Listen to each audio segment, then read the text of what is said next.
Stories number 1. Stepfather 44M slapped my sister 14F across the face and I 16M shouted at him. Now Mom 42F wants us to apologize to him. Mom married to him 5 years ago. Generally it's been fine. He never got involved in our affairs and always was neutral in whatever issue.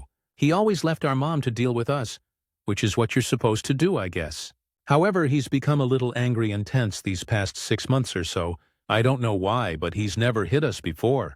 2 nights ago, my sister was talking to my mom about going to a camping trip with her friend's family, and my mom was saying no. Sister was insisting and was upset and frustrated that mom was not allowing it, and told her that she's unfair, and she doesn't want her to have fun. He was there too. He told my sister to be respectful to her mom, and this conversation is over. My sister was upset and told him that he's so mean today. Well, he was a little moody earlier that day and made a comment about TV volume earlier as well. He suddenly just slapped my sister across the face, strong enough to put her to the ground, not strong enough to leave bruises. I don't think my mom saw this directly. She had her back towards them. She was putting something in the fridge or something. I was seeing this and jumped towards my sister. He was approaching her. I don't know why, but I was angry and shouted at him to stay the fuck away from her. I took my sister back to her room upstairs and stayed there with her until she fell asleep. We could hear him and Mom arguing downstairs. Yesterday morning he left very early for work before we woke up. Mom didn't say much. We spent the evening in our rooms and didn't come down at all. I was thinking he should come and apologize to my sister. Well, Mom came late at night and told us both that we need to apologize to him. My sister for calling him mean, and me for shouting at him. I can't believe it. I understand that I shouldn't have shouted, but it was a reaction to him hitting my little sister. What did he expect me to do? Let him go toward my sister right after hitting her?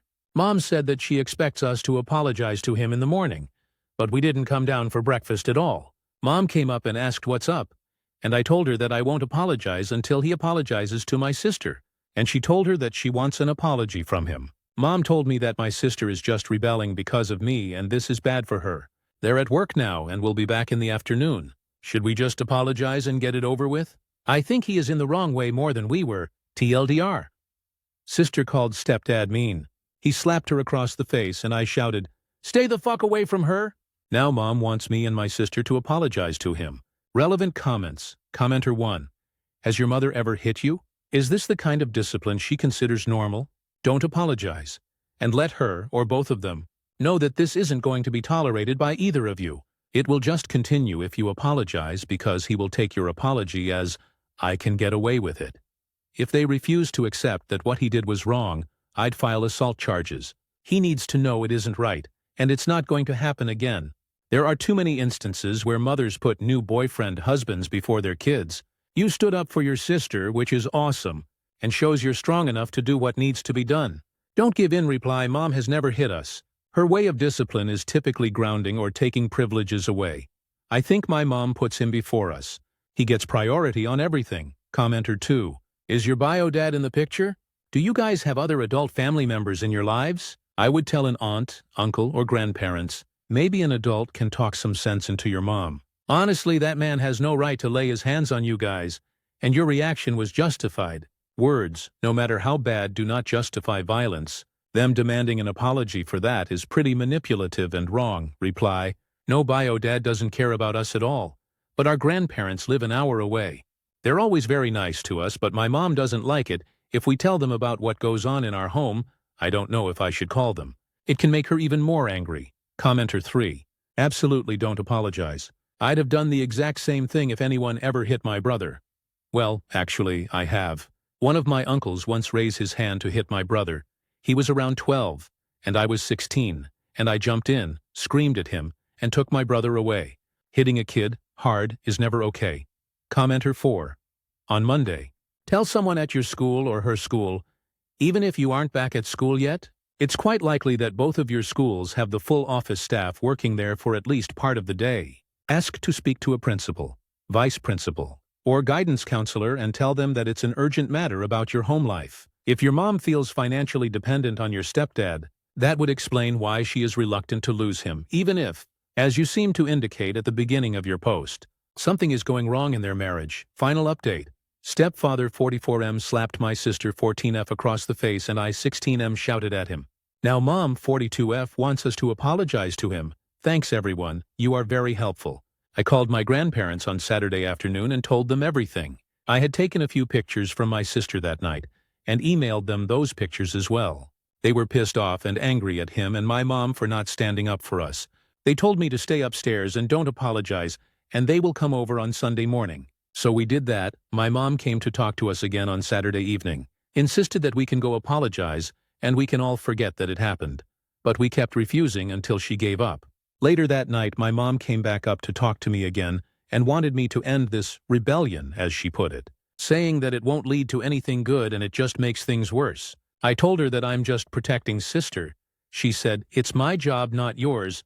I said, "Clearly you're not doing it well enough, so I'm gonna have to do it." She gave up again, so grandparents came over on Sunday morning. Mom and stepfather were home as well. We were upstairs and couldn't hear what they were saying, but I could hear that my grandparents were very angry. I don't know what happened, but after a while, my mom came up and asked us to come down. We went down, and stepfather apologized to my sister and said it won't happen again and that he will make it up to us. My grandfather told me to let him know ASAP if something like this happened again. After they left, my mom looked very angry at me but didn't say anything. P.S. I didn't call the police in the end. I was afraid to make the situation worse and make a much larger mess. I thought involving grandparents is enough, and they know better whether to call the police or not. TLDR. I called grandparents. They came over and talked to them. Stepfather apologized after that and said it won't happen again. Relevant comments. Commentaire 1, way to go. Good you took pictures. Do it again if something like this happened, and let grandparents know immediately. They seem like very nice people who care about you two. Commenter 2. Great ending. Thank God for the grandparents. She said, "It's my job, not yours." I said, "Clearly you're not doing it well enough, so I'm gonna have to do it." You're an amazing brother, major props to you. Commenter 3. Good job, but I do warn, please be careful. It sounds like your stepfather may have been just saying that to get the grandparents gone. I'm glad you are protecting your sister. Though you keep doing the right thing. Stories number 2. Me 24F with my FSIL 26F. She's lost it because I didn't invite her to be a bridesmaid. Hi all. Wedding planning has been exhausting for me, and I'm close to giving up and eloping. I just can't handle all the pressure. My fiancé and I have been together for 2 years. My issues with my future SIL started just after my fiancé and I got engaged last year. Future Mill had remarried earlier the same year. And I also think she never expected her little brother to get married before her. She freaked out and pressured her boyfriend to propose. But he wouldn't, and they split for a while, then got back together. For that period, we were not allowed to mention our engagement in front of her, or she would be very rude and passive-aggressive. There was also the issue of the ring. Fiancé's family has 2 heirloom rings, one for my fiancé and one for FCL. When my fiancé asked his grandparents about it, they could not remember which one FCL had chosen and had to call her about it. She couldn't pick which one she wanted, so now both rings were off the table until she decides which one she wants. My fiancé said fuck that and bought me a different ring which I love, but the whole situation was hurtful. Now my fiancé and I want a very small ceremony and large reception afterwards. We also want a small wedding party. I decided I only wanted 2 bridesmaids. My sister and my best friend, my fiancé, will have 2 groomsmen. His best friend and my brother F. is of course invited to the ceremony, but completely lost it when she realized she wouldn't be a bridesmaid. She called my fiancé screaming once, then went in denial and kept texting me about bridesmaid duties. My fiancé called to tell her to leave me alone, and she screamed and hung up. Now apparently she's been ranting at FMIL, who is in turn trying to talk my fiancé into it. My compromise was that she be on my fiancé's side, but I was told by FMIL and FSIL that that was unacceptable because it would make the sides uneven, and it was untraditional for a woman to be on the groom's side. My fiancé got pissed and said that was fine. He didn't want her on his side either, and she wouldn't be in the wedding party at all. That cued another freak out. I don't want to give in, because I know she will make a day about my fiancé and I all about her. She always does, but I'm tired of the weeding calls from FMIL to invite her back in. There was already drama with my family. The guest list on my side is very small, because we are having a pagan ceremony. And I know my family would disapprove. Doesn't what we want matter? I don't know how to handle all this. Thinking of my wedding makes me feel nauseous now. Edit. My fiancé has 4 siblings. They are all invited to the ceremony, TL. Dr. Wedding drama is overwhelming. Do I bail and elope? How can I handle all this pressure? Relevant comments. Commenter 1. Your biggest mistake was offering to let her stand on your fiancé's side. Because now it's a question of letting her back in, when she was never really in the wedding party to begin with. I don't want to give in, because I know she will make a day about my fiancé and I all about her. She always does. But I'm tired of the weeding calls from FMIL to invite her back in. It sounds to me like letting your FSIL in your wedding party won't actually relieve any of your stress, but will instead just invite more. Once you cave and let her in the wedding party, your FSIL and FMIL will simply move on to something else and start wearing you down until they get their way again. It sounds like your fiancé is on your side, which is great. Stay firm and say the wedding party is already decided and you no longer want to discuss it. End the conversation whenever they try to bring it up. Don't spend your wedding catering to a brat. Reply, "Oh yeah, I agree. We were told it was unfair for me to have 2 siblings in the wedding party and my fiancé to have none. I can kind of understand that. But at the same time, my fiancé chose my brother, not me." Commenter 2. If your fiancé felt it was unfair that his sibling wasn't included, that would be one thing. It's not unfair to anybody else because nobody is entitled to a spot in your wedding party. If I were you, I'd have my fiancé have one final conversation with his sister to tell her that the only 2 bridesmaids will be your sister and your best friend. After that, refuse to engage at all. Commenter 3. Great advice. There are only 3 parties that get a say in your wedding. You, your fiancé, and whoever is helping finance the event. And that last group needs very clear-cut boundaries right from the start, so everyone knows where they stand. Not sure if that's applicable here. Beyond that, you tell everyone else to stuff and enjoy their cake or pie or fruit lasagna you chose instead, because that's your choice to make for your wedding. Reply, this is another issue. We are having our reception at FMIL house. We are paying the majority of the costs for food and alcohol, but it is her house. I think she thinks she has some sort of control of the wedding party because of this, but I would think she should only have input on the reception, not ceremony itself. Commenter 4. My suspicion is that if she doesn't get to be a bridesmaid, or even if she does, she might try to steal the day by pressuring her boyfriend into another proposal on the day of your wedding. You may want to head that off by having a chat with said boyfriend, OOP. Also added in the comments, my fiancé has 4 siblings, and none are in the wedding party. All invited to the ceremony. She is the only one upset like this. Update. Hello again. I got a couple of requests to update after the wedding, but it has been hectic, and I finally got the time. I got some great advice, and I really appreciate it. The wedding was not drama-free, but it was drama-reduced at least. First I showed my fiancé, now husband, the post after I finished reading all the comments. He felt awful, because he didn't realize how much his sister's behavior was hurting me. We scheduled a lunch in a public place with Esil and Mill. Husband laid down the law, and it was awesome. He basically told her that she would not be in the wedding party, and that she had no one to blame but herself and her own actions. He raked her over the coals a bit. I can't believe my own family would make what is supposed to be the happiest time in my life frustrating and difficult, while I sat in Smug City. Population 1. I then offered the truce that we had agreed upon prior, which was actually a suggestion from my last post. I asked her to be an usher, and let her know it was important because we are having a pagan ceremony, and people might be confused on how to stand in a circle. Whatever makes her feel important and keeps her out of my hair. She had been crying for a lot of this talk, but stopped to ask if she could still wear a bridesmaid dress. I told her absolutely not. She then asked if she could at least get ready with me and the bridal party. That was another no. She started crying more, but Mel clearly understood that this was an olive branch, and told her she would be crazy not to accept.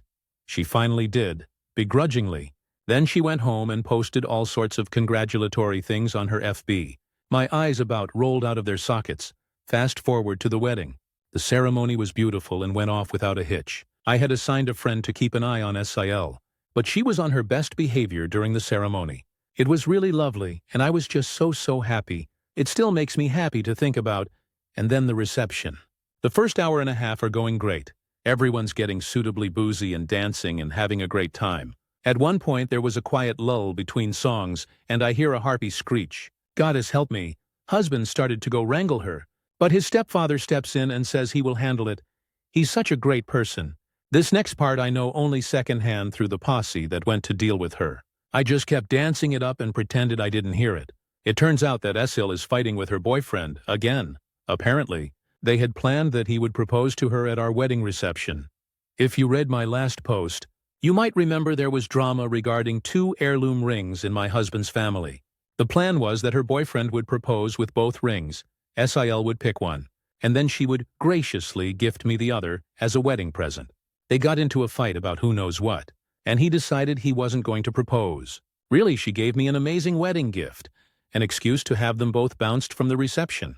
Stepfather called a cab and had them sent home. The reception went on harpy-free and was a blast. We've had pretty minimal contact with her after that. To her credit, she did apologize eventually, but also went on about how hurt she was to be removed from the reception. I let husband deal with that one. We live in a different city, so the most I see of her is FB posts, and that is plenty for me now. The holidays are coming up, so that will be in contact again. But I'm not worried about how to deal with her. TLDR. Sil was usher at wedding ceremony, and it was beautiful. Turned full harpy when her boyfriend went back on their plan to propose at the reception. Bounced her and danced the night away. Relevant comments. Commenter 1, what the fucking fuck? She was going to have her boyfriend propose to her at your wedding reception, and then give you the other ring. Well, la-da-da, how big of her. Congratulations on your wedding. I wish you a long and healthful marriage. I hope your interactions with her settle over time. Reply, she apparently thought it was a way to bring our families closer. Commenter 2, in the sense that both families would have the, remember the times Ciel and her boyfriend did something so tacky and attention-whoring at someone's wedding? Story in common, maybe. Commenter 3, gobsmacked, absolutely gobsmacked. I honestly don't have the words to describe how disgusted I am with your SIL's histrionic, self-centered behavior. On the bright side, though, it sounds like you and your now husband, congratulations. Make a good team and know how to deal with this entitled brat in future. The in-laws sound like they'll be pretty tired of her shit soon, too. Enjoy your newly wedded life. Edit. Oh, just curious. Did Sil's boyfriend end up staying with her after that ridiculous proposal garbage? Reply, they are very on again, off again, not sure if they are still together. Commenter 4. Did you know he was going to propose and were you going to be cool with it? Congrats on your wedding. Reply, we did not know, and we would not have been okay with it if we had. Stories number 3. Aita for divorcing my wife for treating our daughter as the other woman. Our daughter is 6 years old. Any time I spent time with my daughter, my wife would pout like a fucking child and tell me that she didn't like it when I was spending time with our daughter because she feels like my daughter is my affair partner. I gave her plenty of affection, which she agreed on. But the problem was that she couldn't handle that I gave part of my affection to our daughter. I asked her if she would have acted the same way if our daughter had been a boy. She said no. We tried MC and IC, but it didn't work in the end. She refused to change, or at least try to. I filed for divorce. We live in Scandinavia.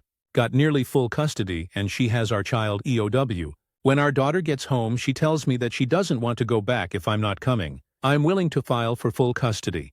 My ex-in-laws, my ex-wife's parents, have been eyewitnesses to her behavior. They are only in contact with her because they don't want to be no contact with our daughter while their daughter has her. They know they can meet her anytime I have our daughter, but they also want to be able to meet her when she's with her mom in case I'm busy. She has supervised visits with her parents. Comments. Commenter 1. Obviously NTA. Clearly your ex has something badly wrong with her, narc or something like that. I'm not a doctor, but that's well outside the realm of normal asshole. Reply, you would be surprised how normal it is for parents to see their kids as a threat to their relationship. Both male and female. Edit. I just got a death threat from someone on my PM for saying female. I had no idea that was wrong. Sorry if it hurt anyone else's feelings. I put male there too, but somehow made someone angry for putting female there. Commenter 2. It's so pathetic and petty that she thinks she in competition with her own 6-year-old daughter. NTA reply, her own mother said the exact same thing. Commenter 3. Obviously NTA, but you might want to consider getting your daughter some therapy. If your ex was treating you like that, then how was she treating your daughter? If she truly equates your daughter to an AP, how does she treat her now that you left her for your daughter? And yes, that felt messed up to even write, but if she is really that mentally unstable, my guess is she's treating your kiddo exactly how one would treat an AP their ex left them for. Moms can do a lot of damage to their daughters, especially when they hate or are jealous of them. I think you need to go for full custody at least until your ex gets some mental help. Make it court-mandated. She needs extensive therapy before she gets custody again.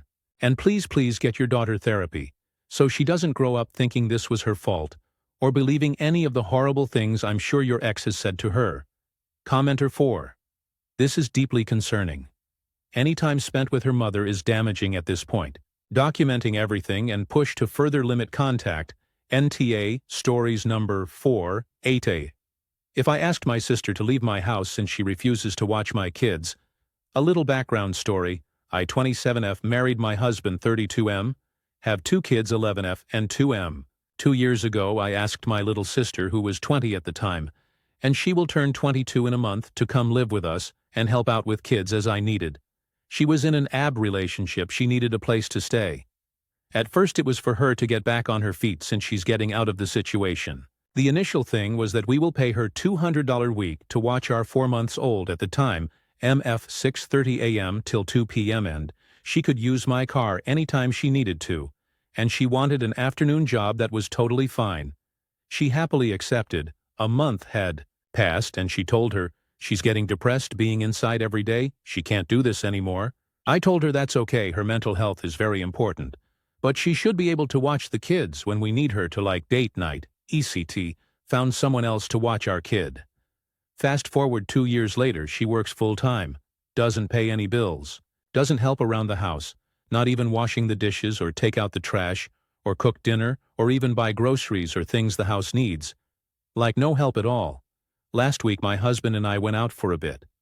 Mind you, we asked her the weekend before if she could watch the kids and she said yes. Within an hour of us being out, my husband and I received this. I just want to say this to get this off my chest. This isn't an attack. And this isn't me being ungrateful. I just want you guys to try to consider my point of view. And my point of view is that I don't appreciate being used as a service whenever it's convenient for y'all. I understand this is all I'm good for. But there are some days where I don't want to come home after a 9-hour shift and watch a baby. I didn't decide to have children, you guys did, and the only person who ever appreciates me for it, and only thanks me for it, is my husband. So it has been building up inside me and causing resentment that my own sister will refuse to recognize my accomplishments because it's what I'm supposed to do. I appreciate staying here rent-free, and I've appreciated the opportunity being given to me, but I don't feel like I should dedicate my life to you guys. It's like now I'm being asked to watch the kids like it's already a given, and that it's not something I can ever say no to, because when I do say no, I'm treated like Voldemort. It feels like an obligation when it should feel like a choice. I felt like the time frame should have been more discussed, because I was under the impression I was watching him till 6:30. Not 9:30. Thank you for taking the time to read this again. I'm not attacking. I just want to ask for more clarity. At this point, that is all she's good for, watching the kids for us for a few hours once or twice a week. And the accomplishment she's referring to is getting her high school diploma at the age of 21, because she dropped out of school a few months before graduating. She still uses my car when needed to go to her BF house or work. At this point I am fed up and just can't take it anymore. My husband tells me she is my sister and I need to handle it. And he is tired of taking care of a grown-ass adult. So would I be the AH if I ask her to leave my house since she refuses to watch the kids when needed? I know that is long, but feel free to ask any questions. Commenter NTA. But correct me if I'm wrong. You're saying you had your first kid at 16 while your husband was 21? Reply, I was a single teen mom. She's not my husband's biological daughter. He adopted her after we got married. Comments, Commenter 1, NTA. It sounds like this arrangement is no longer working for everyone involved and it's time for you to find other housing. Living rent-free for 2 years while she works full-time means she should have some savings. If she doesn't, that's on her. Give her a written notice to vacate, with the number of days required by state and/or local law, since she is considered a tenant. Commenter 2. This is the direction I would go. See how much time you're required to give her as notice, and ask her to move out by that date, with written notification. Commenter 3. And if any family members complains about family, tell them that they're welcome to house her for 2 years. Rent and chore free. You did your part. Commenter 4, NTA. She says it's a given. She'll watch the kids even though you hired a nanny so she wouldn't have to watch the kids? She has enjoyed your largesse for long enough. Just don't frame it as a punishment. Tell her you're glad you were there for her when she needed it. And after thinking about her text, you can't have her feeling used. You'd like to give her 2 months to find her own place, unless she'd like to leave immediately. Put it in writing and don't back down. Don't go back and forth over what was agreed and whether or not you're angry. She doesn't deserve your energy. She's an ungrateful ass who has started to not just take it for granted but is trying to drive a wedge between you and your husband. Only he thanks me. No, this will not do, OP. She is a drain on your resources, both emotional and financial. Let her go somewhere. She'll get all the appreciation she thinks she deserves. Commenter 5. Yes, this is good. Any discussion of emotions should immediately be met with, "You're absolutely right. We have both been getting increasingly frustrated, and we really should not have let it get this far. I'm happy we were able to give you these last 2 years to build up your savings, but I love you too much to let our relationship get strained any further. Update: thank you everyone for your inputs. That definitely helped me the right decision for my family. Like many have suggested, I did sat her down, and I did apologized for not showing any appreciations and the fact that she felt used. And I also pointed out that her watching the kids once or twice a week, it was never last minute, is her only way of contributing to the house. And of course, like many of you predicted, she started yelling that I am attacking her, and that I only took her out of the situation was to benefit me and not her. I did confirm that the previous agreement was something I thought would benefit both of us. Not just me, I told her, since this new living arrangement is not working for anyone at this point. And since she doesn't want to watch the kids, she has 60 days to find better living arrangements.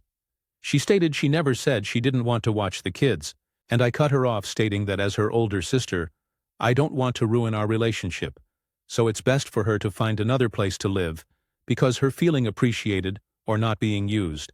Her mental health is very important and it does matter. I even apologized for treating her as my own child, like taking care of her, taking her to all our family vacations for free. I really thought I was helping her, but now I realized I was hurting her. And now she has a great opportunity to grow and live the life she wants to. By the way, we live in San Diego, CA. Minimum rent for 1 bedroom is $2,000. I wish her the best of luck. Thanks again, everyone. Comments. Commenter 1. How did she react to this?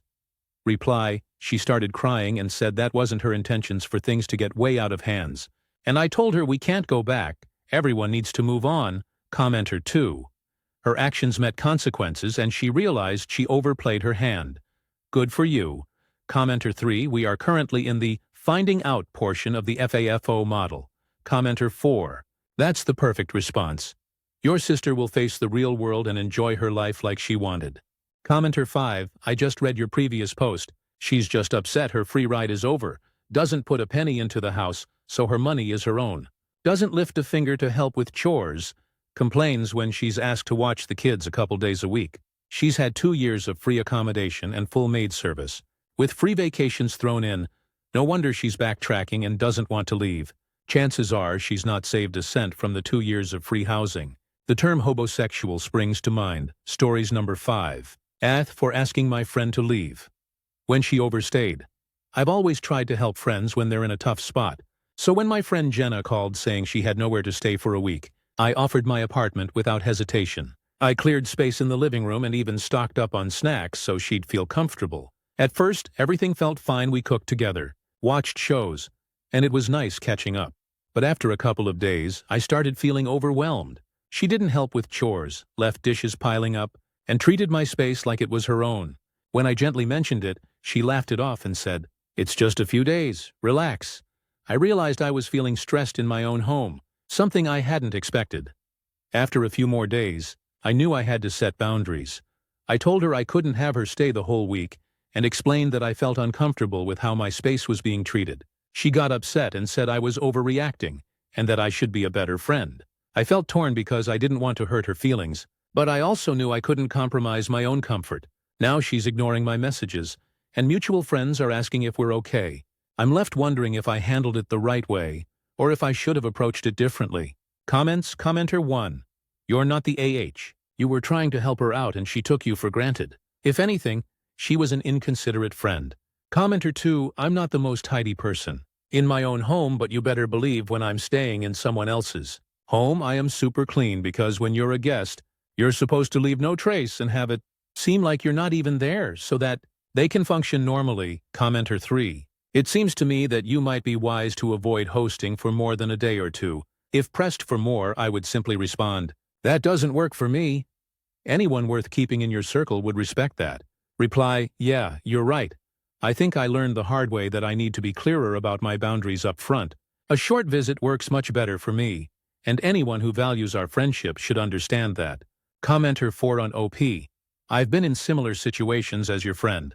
When I was sleeping on someone's couch, I made sure every dish I used was cleaned. I helped with chores like pulling trashes, cleaning counters, walking dogs, etc. I always asked before eating anything. I'm not saying this as a look how great I am thing. Growing up, I learned these things were basic human respect and should be expected of me as a guest in someone's home. Your friend is being an asshole, and you have every right to tell them to leave. Stories number 6. He said soon a few too many times. So I went nuclear back in the early 2000s. I worked for an Eastern Canadian telecom company that merged with a Western Canadian telecom company. I am hoping the old area manager sees this. In December of that year, corporate announced they were giving service reps a raise of up to $3.50. It was being given because they feared Eastern employees would join the union in the West. The raises would be administered by the area managers starting in January. Our area manager had 7 or 8 stores, so I assumed it would take a month or two to roll them out. In February, I started asking the area manager about the raise, and he always said soon. I asked him 5 or 6 times between February and May. Eventually, I realized he was delaying as long as possible to pump up his quarterly bonuses. In early May, I wrote a strongly worded 4-page letter and saved it for the right moment. The right moment arrived on the Friday of the May long weekend. That morning, the area manager came in and, as always, I asked about the raise. He said it would come soon. Thankfully, this man liked boasting about his Muskoka cottage, and I used it to my advantage. He mentioned he would be leaving for the cottage around noon. I asked how long the drive was. He said they planned to arrive around 3 in the afternoon. Here is where the magic happens. At 4 p.m., I opened my work email and sent my 4-page letter about how we employees were being screwed by the area manager and why a union was becoming the only option to the direct email of the president and CEO. Saturday morning, I got to work at 7 a.m. My goal was to ruin his weekend by having the CEO tear him a new one. Instead, he was forced to drive back to Toronto from Muskoka to apologize to me and to inform me that everyone in the area would get their raise retroactive to January 1st and that everyone from my location was getting the maximum raise. I got much more revenge than I could have imagined. We spoke outside in the parking lot, and I could see in his face he wanted me dead. But he had lost. He told me I ruined the weekend for him, and he would have appreciated if I had spoken to him first. I told him I would be glad to forward him the email I wrote to the CEO, which documents all dates and times when I did speak to him and he blew me off. I told him he was stealing from me by delaying my raise. So I think it's fair that he had lost his bonus and his weekend sucked. At that point I decided I owned the meeting and ended it on my terms. I said there was nothing more to discuss and that I was going into the store. I gave him the nastiest goodbye. I told him to have a great drive to Muskoka. I hear it is quite scenic, and walked away. I was not worried about retribution as I was planning to leave in 6-8 months as I was commencing my career. I got numerous calls from workers in other locations thanking me, and I made sure to share the full story as no one told me to say nothing. Edit addition to story. On a side note, before I did any of this, I had called stores in other areas and found out they had their raises between February and early March. Comments? Commenter 1. This is hands down the single best petty revenge story specifically against a boss I have come across here on Reddit. Chef's kiss. Commenter 2. I worked for a nationwide company in the early 2000s. Bonuses came in Feb, March, April rolled around and no bonuses. Soon was all we heard. Then they had to wait for the new budget. Then they had to get the VP to sign off. It was always an excuse. July comes in.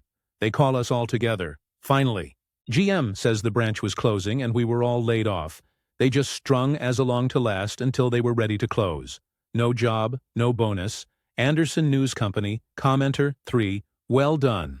Thanks for sharing. Was unionizing a real possibility? How far along did things get? Reply, yes, it was a legitimate threat. As the West, which was unionized, was starting a union drive Ontario. With the raise, we were now earning what the West earned, so we did not unionize. We were taken care of. Even as a part-timer, I had full health benefits, stock options, RRSP matching up to $20,500 per year, and a discount stock purchase program. Overall, they took good care of us, and raise equalized us to the West. I am unsure if they are unionized today. Extra info. The East was not union when we merged with the Western Canadian Company, but the West was. There was a push to unionize as soon as the merger occurred, but interest was low. It was an ace we had in our sleeves. If you can figure out the company, there were articles in the newspaper about the union push for Eastern Canada. Commenter 4 dang. And they say your name is still being sung in victory songs across the land. This was so delicious I had to read it twice. Reply, I appreciate that. Post is getting some interest. He may see it. Commenter 4. Oh, I hope so. Like the email? Ballsy as hell, but then, what you said to his face? Chef's fucking kiss? And then if he reads this post a couple decades later? The gift that keeps on giving. Stories number 7. AITA, today. I freaked out at my in-laws. My wife's mom and stepdad moved a very far distance away 6 years ago, just before my son was born. They reach out weekly via video chat and talk to my wife and son. They also usually visit about every 6 months for a week or so. Her stepdad is the kind of guy with a crude sense of humor. Lots of lowball sexual or racial jokes. Not at those folks, but almost as a knock-knock joke type laugh. My wife has had her nipples pierced for 2.5 years. Between their last 2 visits, she said he's asked, or very heavily insinuated he wanted to see them 3 times. When neither her mom or I were in the room, that it made her uncomfortable today during their weekly call. Her mom handed him the phone to go use the bathroom and carry on the convo. And he pulled out his nipple and gestured to my wife, who was at the time in a tube top. She told me, and today, and it sort of festered. I texted him, that man to man. It's making her uncomfortable, to stop it. That I don't plan to drag this situation out, but that it needs to stop. Or I plan to take further action myself, which has now spun to her mom and stepdad saying she should have been able to come to the herself. That he is only joking and does that stuff all the time. That I went too far. By threatening ominous further action, my kid loves them. Heck, my wife loves having them in her life. They've cut communication. I just feel bad for my kid. He's innocent, heck. Even my wife. She didn't ask me to address this with him. As her husband, I didn't want it to remain unchecked. Comments. Commenter 1. You know the answer. Trust your instincts. Reply. That was actually pretty profound, thanks. Commenter 2. NTA stepdad is just trying to Darvo his way out of the situation he created. Stick to your guns, OP. Reply. I appreciate you teaching me something new. I had to Google Darvo. Commenter 3. NTA. Do you really want your kid around this type of pervy comments behavior? How often has he joked like this before to your wife alone? How old was your wife when they got together? Don't let them turn this around on you. They're the problem. You can apologize to your wife if she wanted to handle it. But TBH, your kid is better off without someone acting pervy and your mill enabling it. Reply, that's a way I hadn't thought about it. Commenter 4, he's a pervert and needs to be handled. Doesn't matter if it's you or your wife that does it. Surely her mother has noticed the creepy comments towards her own daughter from her husband. NTA. Commenter 5, NTA. I'm only joking is a poor excuse for behavior by saying that he's an AH who acknowledges the action isn't appropriate. Thus it's masked as a joke. You might press on it. Have a video call where you all 4 are present. Ask the stepdad to explain how exactly the stepdaughter, show me your nipples, is supposed to be funny. I mean, where's the joke? Who's going to laugh and what for? Explain it like I'm 5. There is no joke and he knows it. Consider together really carefully, is that person a good influence for your family? Would you be comfortable for him to, say, babysit your kid? Is that the kind of behavior he should learn? Stories number 8. I now manage the guy who hired me, and I'm afraid he might quit over it. I was recently promoted to a department director role, and while I'm very excited about my new responsibilities, I have a dilemma that I need some help with. One of my direct reports is my former boss who hired me into the company. I've been here for 8 years. I was hired into a junior role by a middle manager in the department. Call him Tom. He was a great boss, and I learned so much in the years I worked for him. He's an all-around terrific supervisor who coaches well, provides clear goals, gives flexibility to meet those goals, provides opportunities to learn and grow, advocates for his team, the works. He's also a really good talent spotter. I counted it up. Of the 15 people Tom's hired in the past decade, all but a couple have risen in the ranks at our company, in our division and others where division executives have recruited them. After a few years working for him, a promotion opened up in our department and Tom urged me to apply. I got it, became his peer, and built my own effective team using his style as my model. Last year, our department director, Mary, announced her intention to retire, and as is corporate policy, the job was posted. Tom applied, and I wasn't going to, but another colleague encouraged me to go for it. I did, impressed our relatively new division VP, and got the job. Tom congratulated me and I prepared to take the job. Days after my promotion was announced, I found out through a colleague who is a mutual friend of both Tom and mine that Tom was very disappointed, even though he hasn't expressed that to me. Apparently Mary and the previous division VP, who retired a year ago, had told Tom that he was a shoo-in to be promoted to Mary's role when she retired.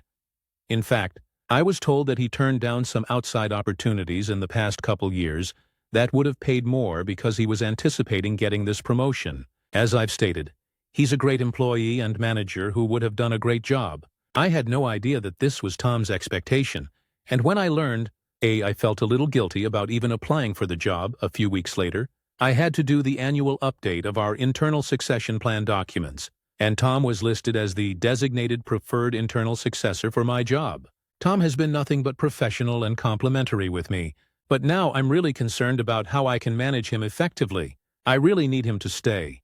He has long-standing personal relationships with all the key clients my department works with.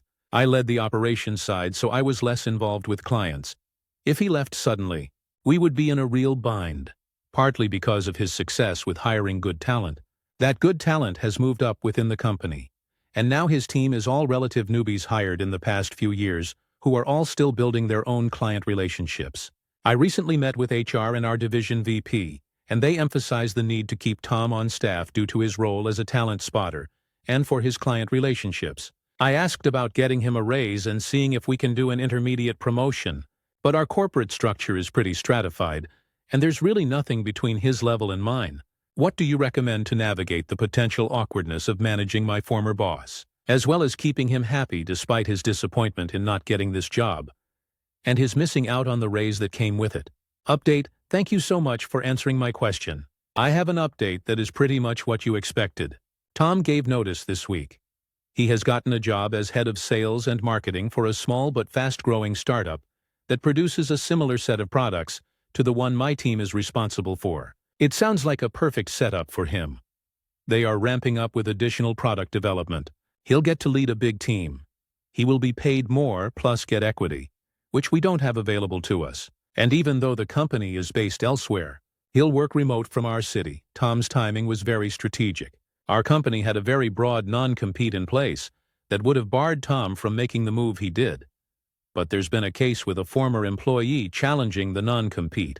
A week before Tom gave notice, the non-compete was invalidated in court, and Tom gave his notice before the company was able to draft a narrower one for everyone to sign. It seems clear he was waiting for that decision to make his move. I am actually worried. He knows our clients really well, and Tom's new company's product is frankly superior to our legacy product. I had hoped to get more client exposure for my newer team members, but there's only so much opportunity in the space of a couple months. We'll see what happens for what it's worth. I kept trying to get my boss and HR to give me something tangible to incentivize him. I raised this with my boss in person at every one-on-one and documented my concern that Tom was a flight risk in emails at least once a week. And I'm more than worried. I think I should leave myself after Tom gave notice. My boss in HR hastily put together a counteroffer that still didn't equal his new offer. I told them this was a bad move and I thought it would be tone-deaf disrespectful to Tom. But my VP directed me to make it. Tom obviously refused. Then the COO, who my VP reports to, came to my office and said that Tom was very important to the company and asked why I hadn't done more to keep him. I was so frustrated with this. I told her that I had been pushing and pushing for something to offer Tom and had been turned down, and that I would be happy to share the email back and forth. She responded that money isn't everything. If you want to succeed, you need to create a team culture that is magnetic to people like Tom. Well, That sealed it for me. I'm a manager, not a miracle worker. I guess I wasn't exposed to this kind of weirdness from our higher-ups before my promotion, but I don't want to stick around if those are the expectations I have to labor under. I'm trying to figure out my own exit now. I'm really grateful in all this for the grace with which Tom handled this. When he gave notice, he confirmed everything I'd heard from our mutual friend but emphasized that he had no hard feelings against me, and that he thought I was a great team leader and manager. He said he would have been happy to work under me if the company had come through with the money to match his promised promotion, and that he was leaving not because of me, but because of the broken promise. I asked why he hadn't raised the concerns to me before, and he said he didn't want to put me in an awkward position or feel bad about my own achievement. He only brought it up because I asked in his notice conversation. Not a great update, but probably not a surprising one either. Thanks for answering my question. Update 2. Over the 6 months since I last wrote to you, things deteriorated for my team. We lost about a quarter of our contracts that were renewing during this period and only won a single new one. While half-heartedly job searching during this time, I built out a strategic plan for renewing our product and recapturing market share from Tom's company and other competitors, but had a hard time getting buy-in from my still fairly new VP division chief, who was concerned about the top-line revenue figures. My argument was that we weren't going to beat a new competitor without investing in a new version of our product. But VP and management spent too long, in my opinion, weighing all the options. The coronavirus ended up making the decision for us. Management entered extreme cost-cutting mode, looked at the trend line for my product, and put it in maintenance legacy mode. They laid off the entire team of 16, except for 2 product engineers who will continue to maintain the software during the legacy period with our existing clients. On April 15th, I was out of a job. Not a week went by when I got an email from Tom. His startup has been growing like crazy, bringing in new clients over the past 6 months. And in response to the pandemic, they built in a matter of days a new software product to help our clients streamline delivery of a big part of the federal relief funds. New clients are joining even faster than before. The company is now 100% remote and bringing on new staff and needed someone to bring some order to the behind-the-scenes chaos. So Tom recommended me to be head of internal operations overseeing HR, purchasing, facilities, systems administration, that kind of thing, a role, as in many startups, previously divided between several executives who were now too busy and needed to focus on their core duties in engineering, design, sales, etc. I started 2 weeks ago and have been loving it despite some 60-plus hour weeks, bringing order to the chaos. Not to mention I got a big pay raise, equity, etc., and I get to keep working in my city indefinitely. I never expected that I would end up Tom's peer again at another business, but I feel so grateful for the chance to build something new, and I am very glad I invested in keeping a good relationship with Tom, despite the awkwardness of the situation last summer. It paid off. Stories number 9. Sometimes when I talk to women who are in their 60s and up, I realize that for many young women and young girls, we're the first generation to have freedoms that they didn't have. I 22F work retail, and one day I asked this woman who looked like she was around 70, if you were in your 20s, what would you do differently? She said to me, I loved my husband, he was a great man, but I wouldn't have married him, back in my day when I was your age. We were told to marry young because we didn't have the freedoms that younger women have today. Because of that, I tended to him always, and the children, never myself. If I can tell women one thing, I would say focus on you in your 20s, and maybe wait to marry. After she told me that, I recognized that for many millennial and Gen Z women, we are the first generation who are able to have our own careers, attend university, have homes, etc. I always hear older women tell women in their early 20s not to marry and have children, and I used to think it came from a place of bitterness, but it's coming from a place of not having the liberation to reject the norms and doing something because that's what you do. Edit. Women who are Gen X, it was not my intention to exclude you guys. You guys give good wisdom as well. I'll rephrase and say, the last few generations of women are the first to have freedoms that women once didn't have. Edit. I really made this post in good faith and I didn't mean to offend anyone. I was trying to say that the last few generations of women are the first to have freedoms that our ancestors didn't. I didn't mean to offend or exclude anyone. Also, I'm not ignorant to the rights that some women are losing under the Trump administration. I voted for Kamala and I tried my best to do my part. Comments. Commenter 1, I'm 60-ish. I was fighting for what my daughter takes for granted. I couldn't be happier that she is a spirited fireball who makes her own decisions. It was worth it. Commenter 2, Gen X here 55 yo, I grew up being told that I wasn't pretty. Or not to let on that I thought I looked good because I'd get too uppity. Told I couldn't do math and science. Despite the fact that I blew the curve in every math and science eval I got military family. So every time I changed schools I had to be evaluated. Laughed at when I said I wanted to program computers in the 70s. Laughed at when I wanted to play football. I later made that coach very ashamed that his players got shown up by a girl. Got told if I didn't have a husband I would be homeless. Got told to snag one early before all the good ones got taken. Got told I couldn't be real military even if I could take a drill instructor to the mat in training. Couldn't serve without my husband or father's permission.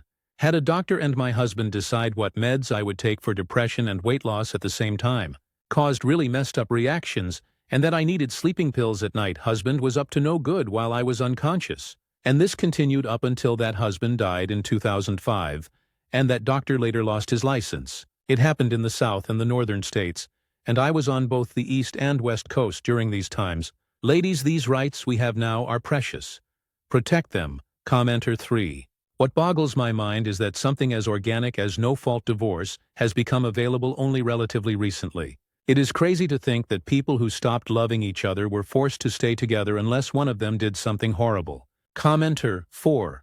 My 94-year-old Middle Eastern grandmother has been a widow since 1993. She never dated again, has been on her own ever since, and lives in the tropics with an amazing lifestyle. She still walks 2 miles per day along the beach, still drives, travels to Europe twice a year to visit my parents, restaurant hops with her friends every week, still wears heels, and even attends Zumba and salsa classes twice a week. She adored my grandfather, but whenever you ask her if she ever gets lonely, or if she ever considered remarrying, she literally just laughs, no words, just laughter.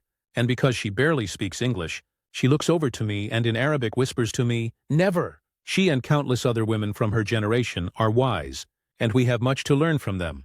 Stories number 10. Wibta. If I don't give back the $40K my heavily Christian aunt gave to me, since she won't be needing it when the rapture comes? For those of who are unaware, there's a faction of Christians out there who believe that the rapture is going to happen on Tuesday. My aunt is one of those people, and she has been going around telling everybody how people will float into the sky and whatnot. I'm queer and agnostic, and while I was raised loosely Christian, I haven't identified with the religion since I was in 5th grade. Most of my family on my mother's side except for my aunt are Christian, but not particularly devout, and certainly not as much as her, nor do they believe in the rapture. She apparently became very involved in the religion at some point in college. Basically my entire life, I have been ridiculed by my aunt for being queer. Since I came out at a young age, most of my family was very kind, accepting and understanding except for her. I spent every family gathering getting basically cornered, bullied, harassed, called slurs, and preached at by a grown woman for my sexuality. It got to the point that my mother had to have several sit-down conversations with her to essentially tell her to quit harassing me. This endured for a long time, and while my parents would always tell her to knock it off, she never would. But one day my mother seriously put her foot down against her. She made it clear that my family accepted me, and if she wouldn't tone it down, she would no longer be welcome in our home or around me. During this conversation, my aunt allegedly called my family bad Christians for not sending me to conversion therapy, and that they would regret not making me repent once the rapture was upon us. But that was a few years ago, and ever since then I mostly just get sideways glances from her at family events, and the occasional Bible verse text from her, which I can manage. I am now an adult, 19 and in college, and I was recently contacted by my aunt to meet up with her for lunch. I assumed that maybe she had a change of heart and wanted to apologize for how she treated me. This was not the case. When we met up, she essentially went on a long-winded spiel about how she pities me and feels so sorry that I never repented, and how I and the rest of my family will be left behind because we never fully gave our lives to Christ. At the end of her monologue, she pulled out a stack of cash, all in $100 bills, and handed it to me, telling me that she wanted to give away her savings to those less fortunate, since she wouldn't be needing it when the rapture comes and delivers her to the Lord. I tried to talk her out of it, but she insisted, and practically forced the money into my hands. Before abruptly walking away, I counted it when I got home, and it was slightly over $40K in cash. Here's where I think I would be when the rapture inevitably doesn't happen. I have no plans of giving the money back to her. I know she's been going through some kind of long-enduring religious psychosis, but I could honestly really use this type of cash to put me through college and handle other expenses. And she gave it to me willingly, bite a if I didn't give her back the money when the rapture doesn't happen. Edit. My parents are now aware of this because she apparently decided to try to gift my younger sister a car, her relatively new, nice Ford Bronco. I told my parents about the money, and my mother, who is also Christian, told me that it would be the most ethical thing to do if I gave it back to her, and that I need to be empathetic to the struggles she's clearly going through. My dad, however, thinks that if she was stupid enough to give away her life savings on a whim, the money is better off going towards my education anyways. I'm still torn. Consensus. Keep the money. Pretend to be raptured. Start a new life update too. Just wanted to clarify a few things. I am a bisexual woman. A few people here thought I was a man. I have no idea why she would want to give me, of all people, the money. I'm just as confused as the rest of you, from what I grasped. It seemed as though it was some final act of kindness towards somebody she takes great pity on. I don't know LMFAOAs, a few of you said. I should probably leave some kind of trail to prove this was freely given. And I didn't steal from her, so there's no legal repercussions should I choose to keep it. I'm still not sold on any course of action yet, especially because it's not Wednesday yet. So I sent her an email thanking her for the gift and reiterating that I did not originally want it, but it was just, oh, so very gracious of her to give money to a poor sinner like me. I don't want to take advantage of the mentally ill, but the selfish part of me sees this as reparations for all the torment I endured when I was younger. I've heard a few people say to invest the money instead of immediately putting it towards college, and if I keep it, that will definitely be considered. I don't expect to update again until the rapture has passed, but I will update once that rolls around. Mini edit. Doing my own research on the current rapture craze going on. They think the rapture will happen either Tuesday 23rd or Wed 24th, so I will update on Thursday. Update 2, hi all. It's Thursday, so as promised, here's the update everyone wanted. And I will make it brief. No, my aunt did not get raptured, no. I will not be keeping the money, which I know will upset some of you, no. My sister did not get to keep the car, as I know some people were wondering essentially. As a lot of you predicted, once the rapture didn't happen. My aunt kept moving the goalpost. It went from happening on Tuesday to happening Wednesday, because it's still Tuesday for some parts of the world, to happening sometime this month. I decided not to keep the money, and it's not for any of the reasons I initially thought it would be. Trying to give me money and giving my sister a car were not the only things that she did because she thought the rapture was coming. She quit her job as well. And I found out just this morning she also allegedly confessed to her husband that she was having an affair with her co-worker, fellow churchgoer. She works in admin for a megachurch in our area. I think the reason she was doing all of this was to get right with God before the rapture, buy her way into heaven, and have no secrets laying on her chest. IDK, I can't pretend to understand the logic of somebody that's a rapture believer, and since, the rapture did not happen, her husband wants to file for divorce. I'm not particularly worried about her job, working for the church and all. I'm pretty convinced they will take her back without a fuss because of how enshrined she was in the community. But one, I read a lot of your comments, and I don't want to prove her right about how wicked queer people and agnostics atheists are by keeping it. And two, she will definitely need it for her upcoming legal fees. I'm unsure if this is her entire life savings, but regardless, after letting my emotions cool a bit, I know I wouldn't feel right to keep it, regardless. My mom approved of my decision. My dad was a bit disappointed, but mostly because he was excited to potentially not have to spend any more money on me for college LMAO. Oh, and she has not explicitly asked for it back yet. I imagine it's because everything that's gone on has her feeling defeated, or just generally in a low place. But even if she doesn't, I plan on giving it back to her when I can. I'm a full-time student with a part-time job. I don't have a whole lot of free time, but I'll find a way to get it to her. Yeah, sorry, this isn't the update I know a lot of people wanted. If anyone says they want to hear about the conversation when I give her the money, I'll make that update, but if not, this will likely be the last time I update this post. Thank you everybody for all your advice. Stories number 11. My 28F boyfriend, 29M, let my stalker ex 28M into our apartment to leave me a birthday surprise. How do I handle this absurdity? I 28F broke up with my ex 28M 10 months ago, but he will not get over it. Despite me wishing to no longer interact with my ex, as well me as dating someone new, Cole, 29M. My ex has been trying to win me back by doing over-the-top things like sending me gift baskets, love letters, chocolates, etc. even though I've blocked his number on all social media and always ignore his attempts to woo me with his gifts. He never actually interacts with me directly, never waits for me outside or tries to talk to me. He just leaves me gifts at our doorstep and runs away. It's creepy and makes me super uncomfortable. Cole, who I live with, doesn't actually see an issue with this and says he feels bad for my ex and doesn't want me to waste my ex's money efforts. So I reluctantly just let Cole eat the chocolates and other crap since he insists I don't throw them out. He even likes reading the love letters, even though I tell him I don't want to. I don't understand why he's so chill about this because my ex and Cole aren't even friends and have never interacted. So it makes no sense why he's so okay with my ex doing these dumb gestures that he knows make me uncomfortable and creeped out. If anything, Cole should be pissed off that someone is trying to steal his girlfriend, right?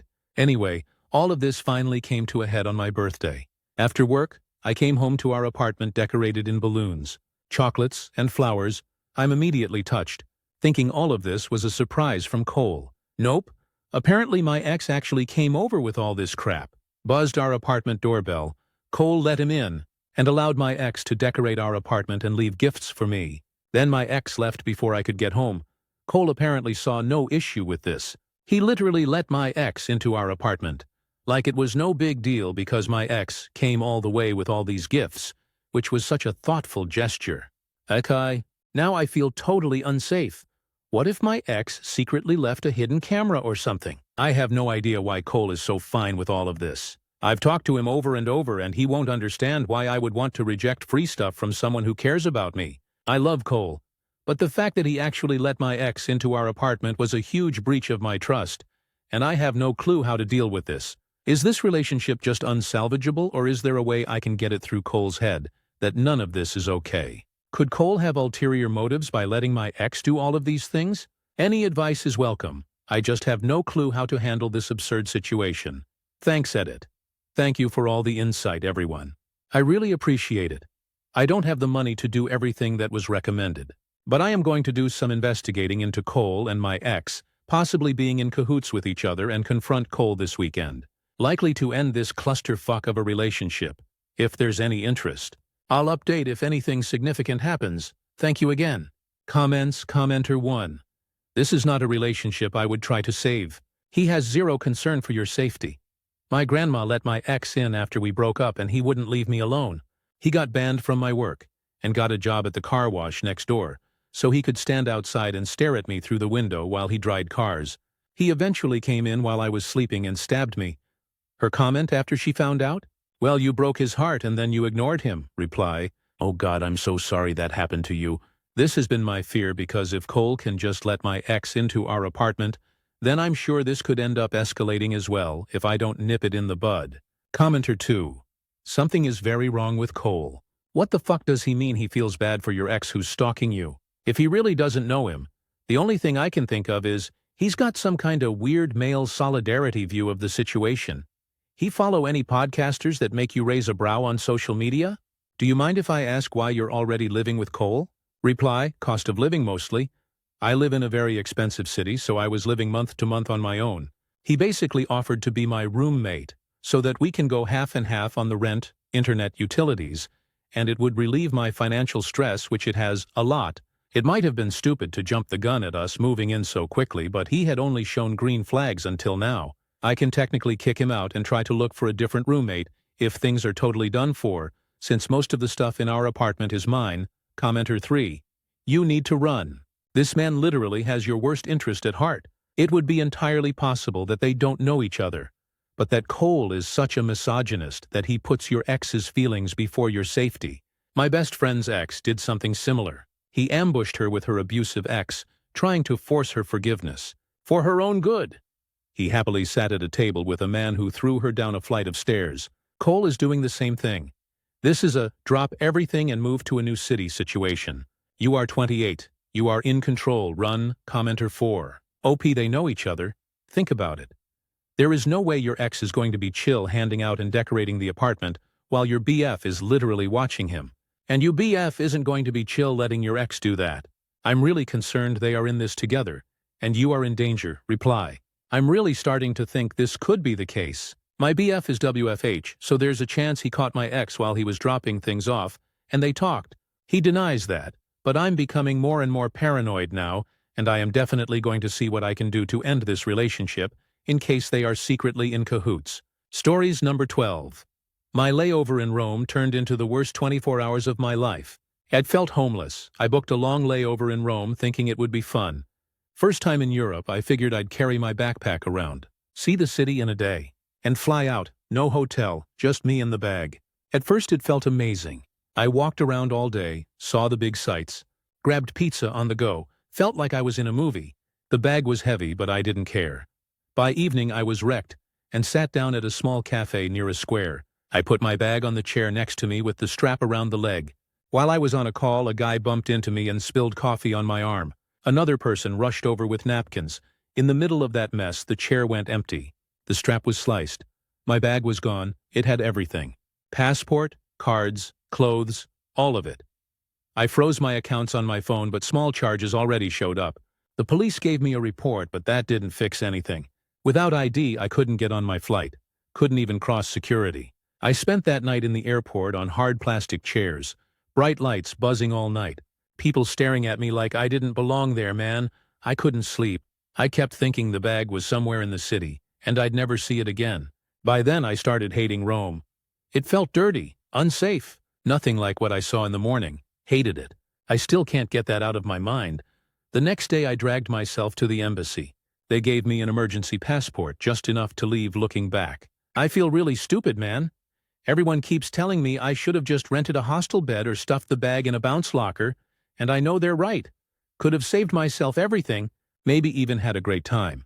Instead, I came for one day in Rome and left with the worst 24 hours of my life. FK Roman Empire as well, man.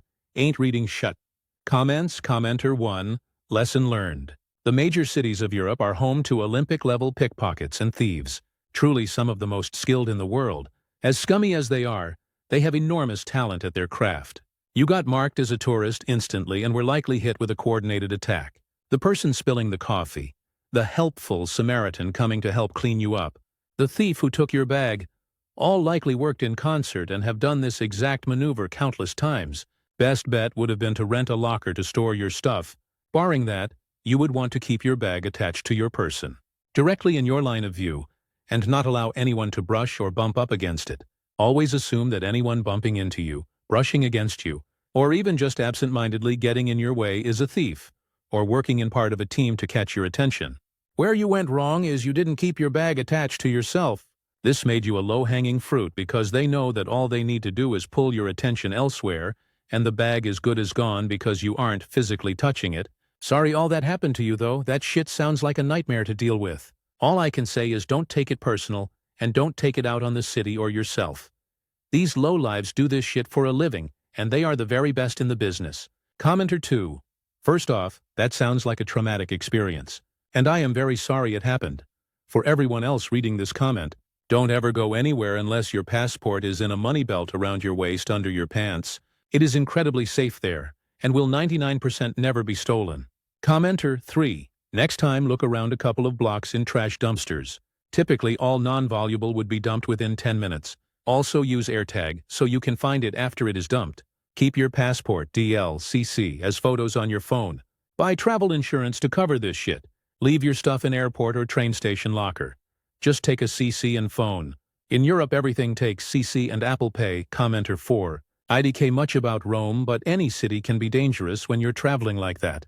You stand out like a sore thumb, and it's obvious that you're gonna have some valuable stuff in your bag. Always keep your important stuff on your person. Roman Empire can suck it. Stories number 13. AIO. My boyfriend gave his mother the dress I wanted for my birthday. I, 23 female, have been dating my boyfriend, 26 male, for the past 3 years. About 2 months ago, while we were out shopping, I saw this really gorgeous, amazing dress that was just perfect for me, and in my favorite color. He looked at the dress and said it was beautiful. But it was rather expensive, $200, so we didn't end up getting it. For weeks after this, I would constantly talk about the dress to him, and how I couldn't stop thinking about how beautiful it was, and hope one day I could save to buy it, since we've been budgeting a bit lately. He would hear about this dress from me all the time, and talked about how great he thought it would look on me. So yesterday was my birthday, and we had a little get-together with some members of both of our families to celebrate. Except when his mother arrived to our house, she was wearing the exact dress in the exact color. I was stunned. I thought that he must have told her about it, and she went and got one. But it turns out that wasn't the case. In my surprise I said, "OMG, there's no way. That's the same dress I was looking and dying for months," and she replied saying, "Oh really? Zane, my boyfriend, gave it to me as a gift last month." I was shocked and confused, even more so when boyfriend gave me the birthday gift he got me, and it was a gift card for Sephora for $50. For the rest of the night I sat quietly in a corner in silence and confusion. I felt hurt and was lost in my head as to what was going on. My boyfriend and everyone was blissfully unaware and happy the entire night, and I didn't want to ruin the mood, so I started to try to put on a good face. But I can't shake this feeling of being hurt. A part of me feels like I am overreacting and acting spoiled and entitled, am I? Just need to know if I need to calm down and not be upset about this relevant comments. Commenter Chalk 1. Babe. There is no way a 26-year-old man is this oblivious. He is treating you like dirt. It's not about the dollar value of your birthday present. It's that it was just a gift card with zero thought. Then for him to know how much you've been banging on about this dress and to randomly buy it for his mother is beyond strange. You are 23. Just quietly end the relationship. You don't even need to cite this as the reason he and his mama will gaslight you anyway. Just say you don't feel the same and are ending it. Don't say more, reply. I had the thought of, is this worthy of a breakup after this? But I always have a habit of doubting my feelings as being valid. I spent most of the night thinking I was being a brat about it. So thank you for the kind words and encouragement. Commenter 2. It's actually so odd that you talked about this dress so much, and he went out of his way to buy it for his mom? I genuinely can't even imagine a good excuse for this LOL. I would be so weirded out. Also, I'd feel like I had been with a sociopath or something because that's an insane lack of empathy or understanding on his part. Reply. What is even more odd is this. The shopping area we saw the dress at is a good distance from our home, and the dress is not his mother's taste at all. So this means sometime after the fact of us being there, he drove all the way back there, and for some reason bought the specific dress I wanted, and gave it to his mother for no reason, as it wasn't her birthday, nor any special occasion for her. According to her, he just randomly said, "I have something for you, Mom," and he brought the dress over to her house. She didn't know any of the other details about that being a dress I wanted. Commenter 3. I would be upset too. It's okay that he gets his mother a present more expensive than yours, but buying the thing you wanted so much for his mom and letting her wear it at your birthday? That's either stupid or really mean. Reply, yes, exactly this. I wouldn't mind at all a guy buying his mom's gifts. I strongly believe good moms could be cherished. But why this gift? Why was it the dress that I wanted? I have been trying to make it make sense. Commenter 4. Sounds like he did it on purpose. He probably knows you have good taste and used that to get a present for his mom. Was it for anything or just a gift out of nowhere? He had to know you'd see her wearing it. What was he thinking? Sounds like he wasn't TBH. Sounds like he's a mama's boy and didn't put in any effort for your gift. I'd be livid. Don't put up with this BS, girl. You deserve better. If you want to talk it out with him, do that and see what he says. But it doesn't seem worth it to me, but if you do, mention how it was obvious that you wanted that dress and how hurtful it was that he gifted it to his mom and not you when he knew you loved that dress. Reply. A part of me also had this thought. Was this intentional and planned? Then I thought I was being paranoid and they would never do that. But then thinking more, I then thought it had to be done on purpose. My head's in circles trying to piece it together. Commenter 4. Sometimes it's hard to believe the worst thing, but a lot of times it's the truth. It could be that maybe he thought, oh, my girlfriend likes this dress and she is young and has good taste. That means my mom will like it too.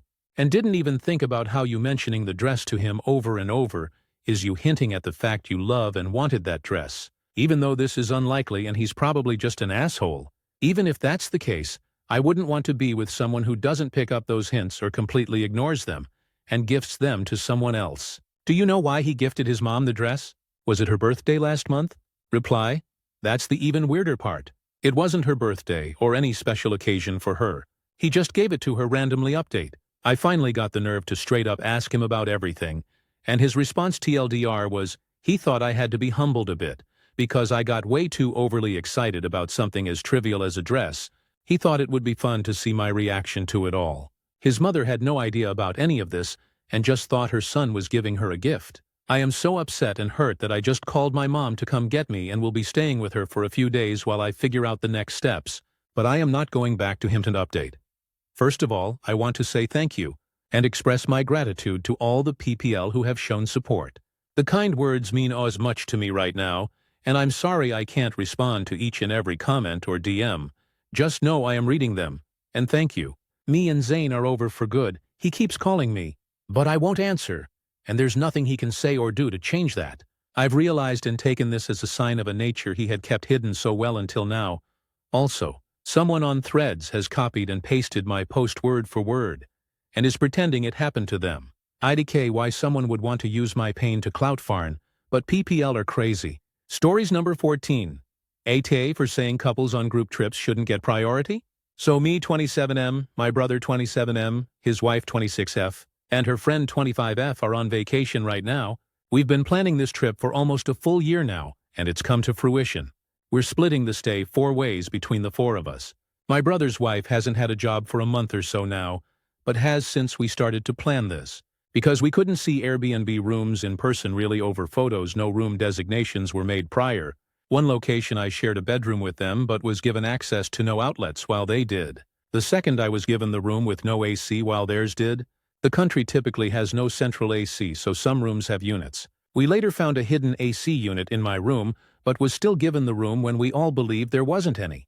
The third location I have to climb 3 flights of stairs while they're on the main floor. Since we've gotten here, they've decided they get first pick of rooms. Their reasoning is because my brother alone is paying for half of the stay 2-4 splits that they get first pick. I argued that it's unfair they get to just discount the other 2 people, myself and the friend, just because they as a couple are sharing a cost. There should be more conversation to this. We are all on this trip, and we're each paying our part. Just BC they're a couple doesn't mean they should get majority shareholder power. My brother said I was being selfish, BC. He thought my argument was that they should sacrifice the better rooms for me. Which is not my argument, but that they alone don't get to make those decisions. It's his wife's decision to not work I fully support, and my brother's decision to finance both their travel expenses. That doesn't mean my input on a trip I'm paying my share for is selfish. Comments. Commenter 1. They don't have to always get the best rooms, but at least a room that is large enough for a couple bed size, etc. Apart from that consideration, everyone has a right to choose. Commenter 2. NTA. But you know that, obviously, if properties have 1 double and 2 singles, then it only makes sense for them to get the double. But otherwise you should be taking it in turns to get first choice, or you and the friend will just end up resenting your brother and his wife. If they've had first pick for the first 3 properties, get the friend on board and have a conversation. There are 4 of you, so you take it in turns. While that means that your brother and his wife will have first pick 50% of the time, because that's just the maths. You and the friend still get first pick some of the time.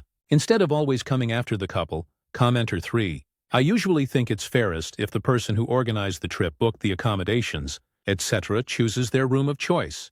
Of course, fairness is subjective, and if you think their behavior is unfair, it's worth a discussion. Commenter 4. YTA for using her not working as some kind of justification. Whether she pays her own share or he pays it for her is irrelevant. Her share is being paid. They are sharing a room and you are getting your own. Therefore their room is costing twice as much as yours. So inevitably they will get the bigger main bedroom. If you were staying in a hotel and paying for your own room, you would be paying twice as much per person as them. You're actually getting a bargain in Airbnbs as your room is half the cost of theirs. Stories number 15. Do all the work yourself or get 0%. In high school I was in a science class that I did very well in. I was top of the class and scored nearly 100% on every test and assignment. The teacher assigned a big group project that would take about a week to complete with a team of 4 students. Groups were randomly assigned, and unfortunately, I was paired up with 3 kids who were barely passing the class. In class we are given time to make plans together as a group to divide up work, examine the instructions, schedule times outside of school to meet up, etc. It was at this point my teammates decided to tell me that they weren't going to do any work on the project. I asked why, and they said they knew I really cared about my grade, so they figured I would do it on my own. They were so lazy they were banking on the fact I wouldn't tank my own grade, so they could benefit off of my hard work when I inevitably got a good score on the project. I was pissed and said that was unfair. They dug in and said, "Too bad. Now you either do this project yourself, or you'll get a 0%, cue malicious compliance." Now, I could have gone to the teacher and he probably would have sorted this out. But a better idea struck me, so I said, "Fine, you win. I'll do what you say." They smiled smugly and thought that was that. But you see, this teacher had a policy that at the end of the semester, your lowest grade excluding finals would be taken off your record. So if you forgot to turn in an assignment or did really bad on one test, you got a mulligan so it wouldn't ruin your final grade. I had never done poorly on an assignment all year, so I never needed my mulligan. However, I knew that these shitheads all did. If they got a big fat 0 on a crucial assignment, they would probably fail the class, so I did exactly as they instructed. I did no work on the project all week, just sat on it and bided my time. At the beginning of the next week, all the students turned in their assignments. My team watched as I sat in my chair unmoving. Finally one said, "Classmate, hey OP, aren't you going to turn in the project?" Me, "Oh, I didn't do the project." They were shocked and asked why the hell I didn't do it. Me, "You said do all the work or get a 0%. I choose 0%. They were all royally pissed. They all had to do credit recovery over the summer. They hated my guts. But I couldn't have cared less. It was the most satisfying failing grade in my entire life. Comments. Commenter 1. I've done this before even without the mulligan. I just ate the 0. I was written up and sent to the principal. Principal said, "You'll get a 0. I replied, "That's fine. I'll take a 0. I have straight A's in the class, I don't care." He says, "Go back to class and take your 0 then." I got a 0. The rest of the group also got a 0. They failed the class and had to repeat it, because that 0 dropped their already low grades below the cutoff. I got an A in the class anyway because I aced all the tests. Commenter 2, I did this with a group project in college. I ended up needing a weird distribution credit in a 100-level class my senior year. I took it with a prof I'd had multiple times before. I was so bored, I'd done all the extra credit, got A's on everything and had more than 100% in the class. I didn't bother going to the prof. If I got a 0, I was still going to get an A. Although I didn't turn anything in, I still got an A on the project, confused. I went to office hours to ask about it. The prof said that he couldn't imagine I hadn't done the work and turned it in. So he'd figured he'd misplaced our assignment and just gave us all A's. He fixed our scores, commenter 3, way back in college. I had a group assignment in my 100-level database class. I already knew what I was doing. So I happily took the lead on the technical side of the project if the rest of the team handled the presentation. I did small instructional write-ups for the other group members, migrations, shell scripts for bootstrapping and updating the database for doing work locally or on the VM we were assigned. Everything. Except one of our members only showed up to class maybe 3 times all semester. And one of them was presentation day. Our professor already knew he hadn't done jack shit, because we told her well in advance, so we just stood back and let him stumble all over himself during the presentation and earn his 0 while the rest of us aced it. If he had put in even a tiny amount of effort, he would have realized he didn't actually have to do much work at all because I did all the hard stuff already. But he still managed to get a 0, not remotely sorry. People like this just simply aren't that smart. Commenter 4. I was once in a group of 4 where 2 of us did all the work. One guy copy and pasted some Wikipedia blurbs, including citations LOL, which I refused to use. And one guy did nothing at all. When I handed it in, it only had our 2 names on it. The other guys were SOL. I regret nothing. Stories number 16, Aita for walking out on a date because he couldn't stop texting another girl right in front of me. I literally walked out of a date last night because the guy would not stop texting another girl right in front of me. I'm 27F, he's 29M, and we matched on an app a couple weeks ago. He seemed decent enough through messages, funny, a little sarcastic, but in a charming way. We FaceTimed once, and it wasn't awkward. So I figured why not meet up. I've had my fair share of crappy first dates, but I try to keep an open mind. We go to this cute little restaurant I'd been wanting to try. From the second he sat down, his phone was basically another guest at the table. At first I gave him the benefit of the doubt, thinking maybe he was wrapping up work, or had some urgent thing going on. But it just kept buzzing and lighting up, and every single time he picked it up, smiling at it, chuckling, typing back instantly. Meanwhile I'm just sitting there like, cool, I'll just enjoy my water while you have a comedy show with someone else. I finally ask, everything okay? And he goes, super casually, yeah, Just talking to a friend, she's hilarious. I gave him the chance to put it away or at least explain. He didn't. He just kept right on. A couple minutes later he even read me one of her texts, like I was supposed to laugh along. Imagine being on a date, and the guy is basically showing you his live text flirt session with another girl. I asked him questions about his job, his hobbies, but his attention span was like 50-50 between me and his phone. He literally said, "Sorry, she's just so funny." Like I should be flattered that he was including me in their inside jokes. I feel embarrassed, like I was competing with someone I didn't even know for his attention. Finally I told him, "Hey, I'm not really feeling this," and I stood up. He looked shocked and said I was being dramatic. Then he hit me with the classic, "Don't be insecure. If you can't handle me having female friends, maybe you're not mature enough to date." That one stung, because I don't think I'm insecure about him having friends who are women. What bothered me was the blatant disrespect of texting her nonstop on a first date. While I'm sitting right there, I paid for my drink, left, and spent the whole night replaying it in my head. He texted me later saying I overreacted and that I blew a good thing because I can't chill. Comments, commenter 1 NTA at all. That's not insecurity. That's just basic respect. If someone can't put their phone down long enough to focus on you during a first date, they're showing you where their priorities are. You did the right thing by walking better to find out now than months in. Reply, exactly my thoughts. I didn't expect him to throw his phone away or anything, but giving your full attention on a first date feels like bare minimum respect. Glad I trusted my gut and left. Commenter 2 NTA at all. And this is how he is when he's trying to make a good impression. He's taking you for granted already on the first date. Holy mother of pearl, what a clueless dolt. At some point, this guy is going to be amazed how many women blow chances on a good thing. He'll probably end up in a "why don't women like nice guys" forum.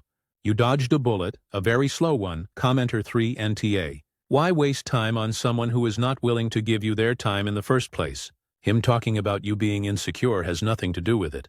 You're there to get to know each other, not to watch the back of his phone. You can drink water at home and have a better time, alone or even with a guy who has more personality than his phone. Commenter 4. You gave him more respect than he deserved. I would have gone to the restroom, and while he had his face on his phone, just left the restaurant. He had zero manners, and when getting called out, he did a lousy job of gaslighting. Good grief, if you are going to gaslight, at least make it plausible. He was completely transparently whining. If you were actually being dramatic, his phone would have been in his water glass, but you were a class act. You just walked away from complete disrespect. Good job. Stories number 17. My husband's girlfriend mailed a love card to our house. I 36F and my husband 36M. I have been on a break for 6 weeks and officially single for 4 weeks.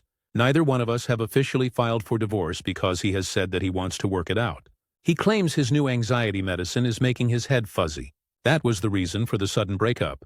1 week after saying that he wants to be single but not divorced, he told me that he has seeing someone.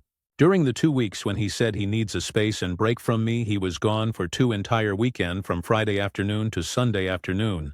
He had no contact with me. We have 4 kids. I was at home taking care of her 4 kids in the house while he was off who knows where. He also disappeared several times during the week. So when a week after he officially broke up with me, he said he was seeing someone. I just assumed that those 2 weeks prior he was really with his new girlfriend. Today in the mail, I opened up a shocking card.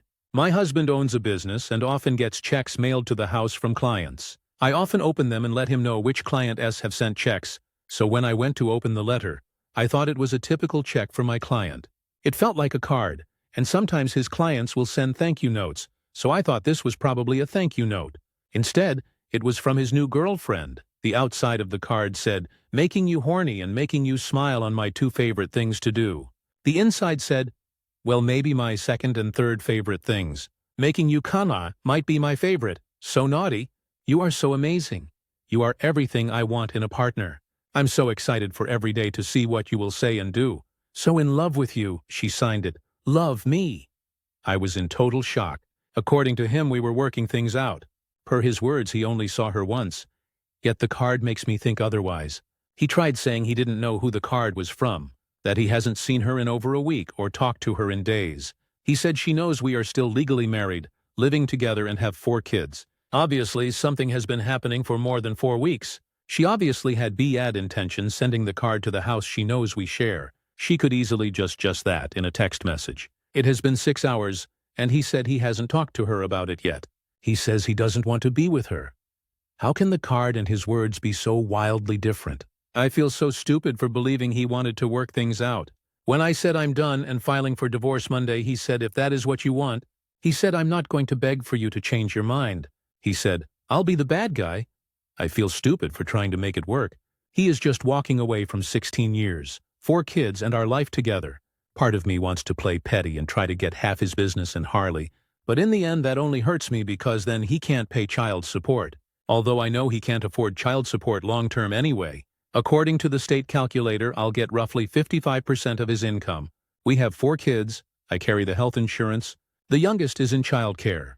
He will have the kids every other weekend for one overnight, and the youngest is in daycare. I know that the kids and my lives will change drastically financially, and it will emotionally impact them if we divorce.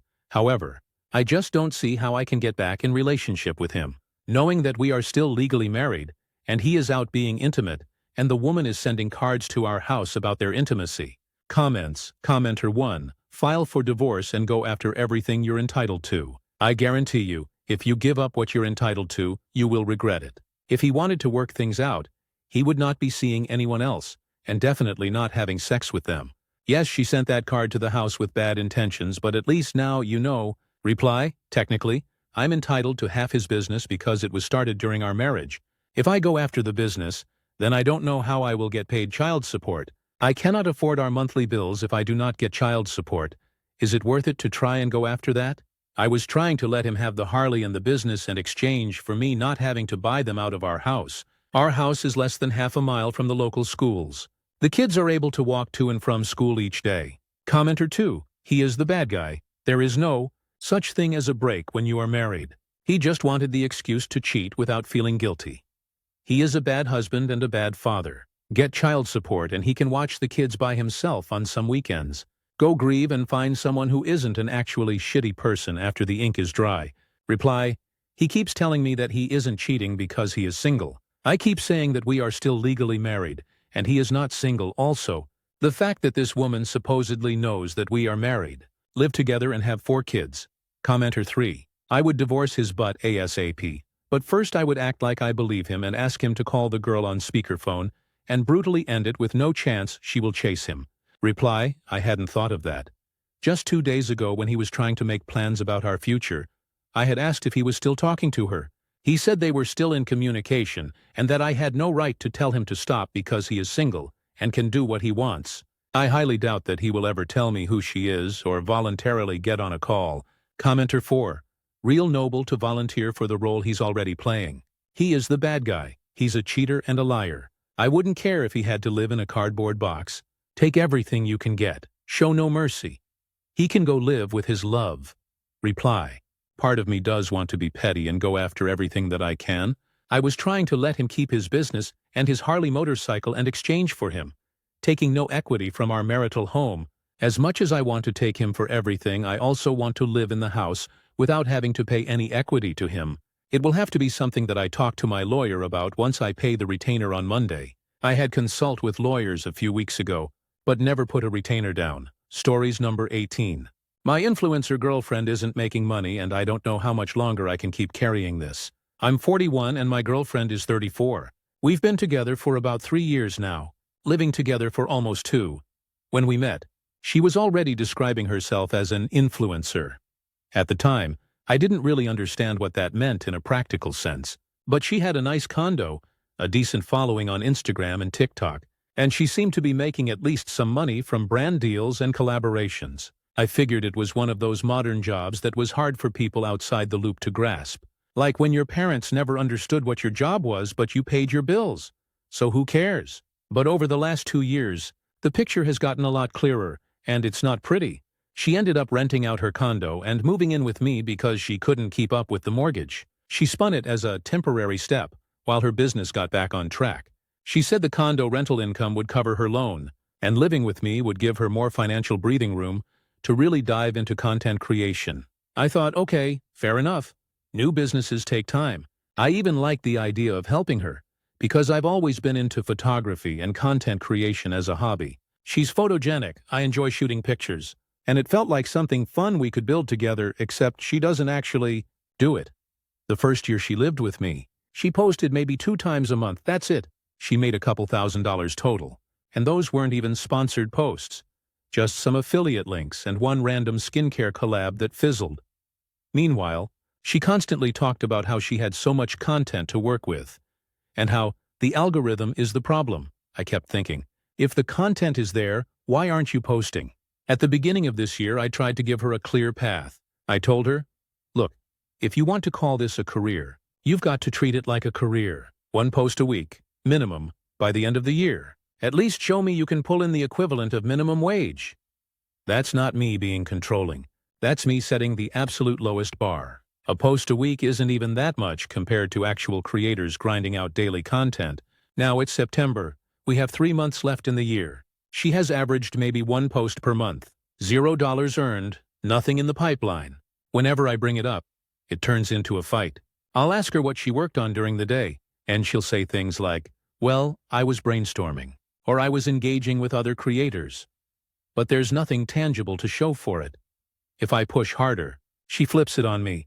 Not everything is about money, John. My happiness and my mental health matter more than your arbitrary targets. That one stung, because I've been nothing but supportive. I've shot photos for her. I've helped edit videos. I've driven her to locations and held her props. I've spent weekends rearranging my schedule so she could batch content.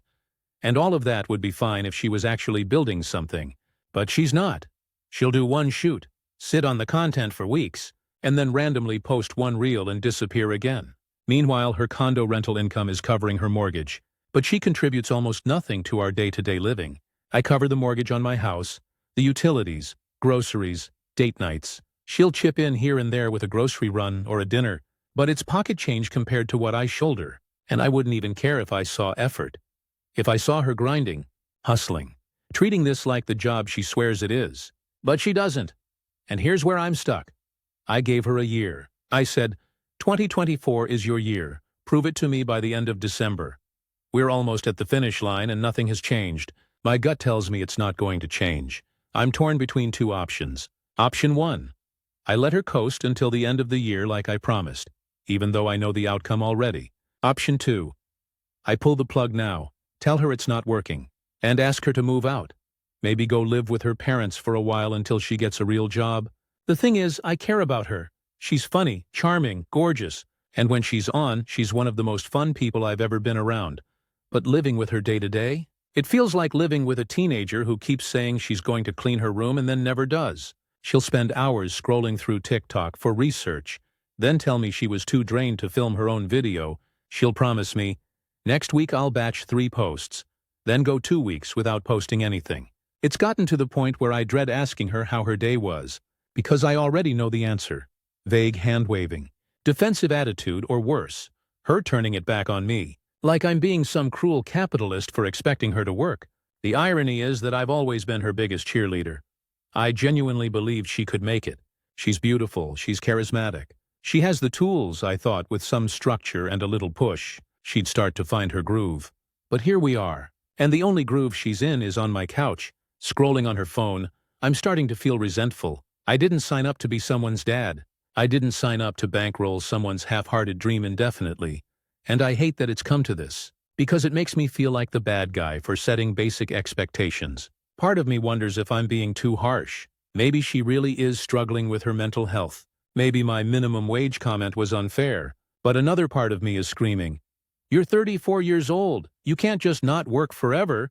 You can't just expect your partner to cover everything while you dabble in a hobby you don't even commit to. I've taken ownership of my part in this.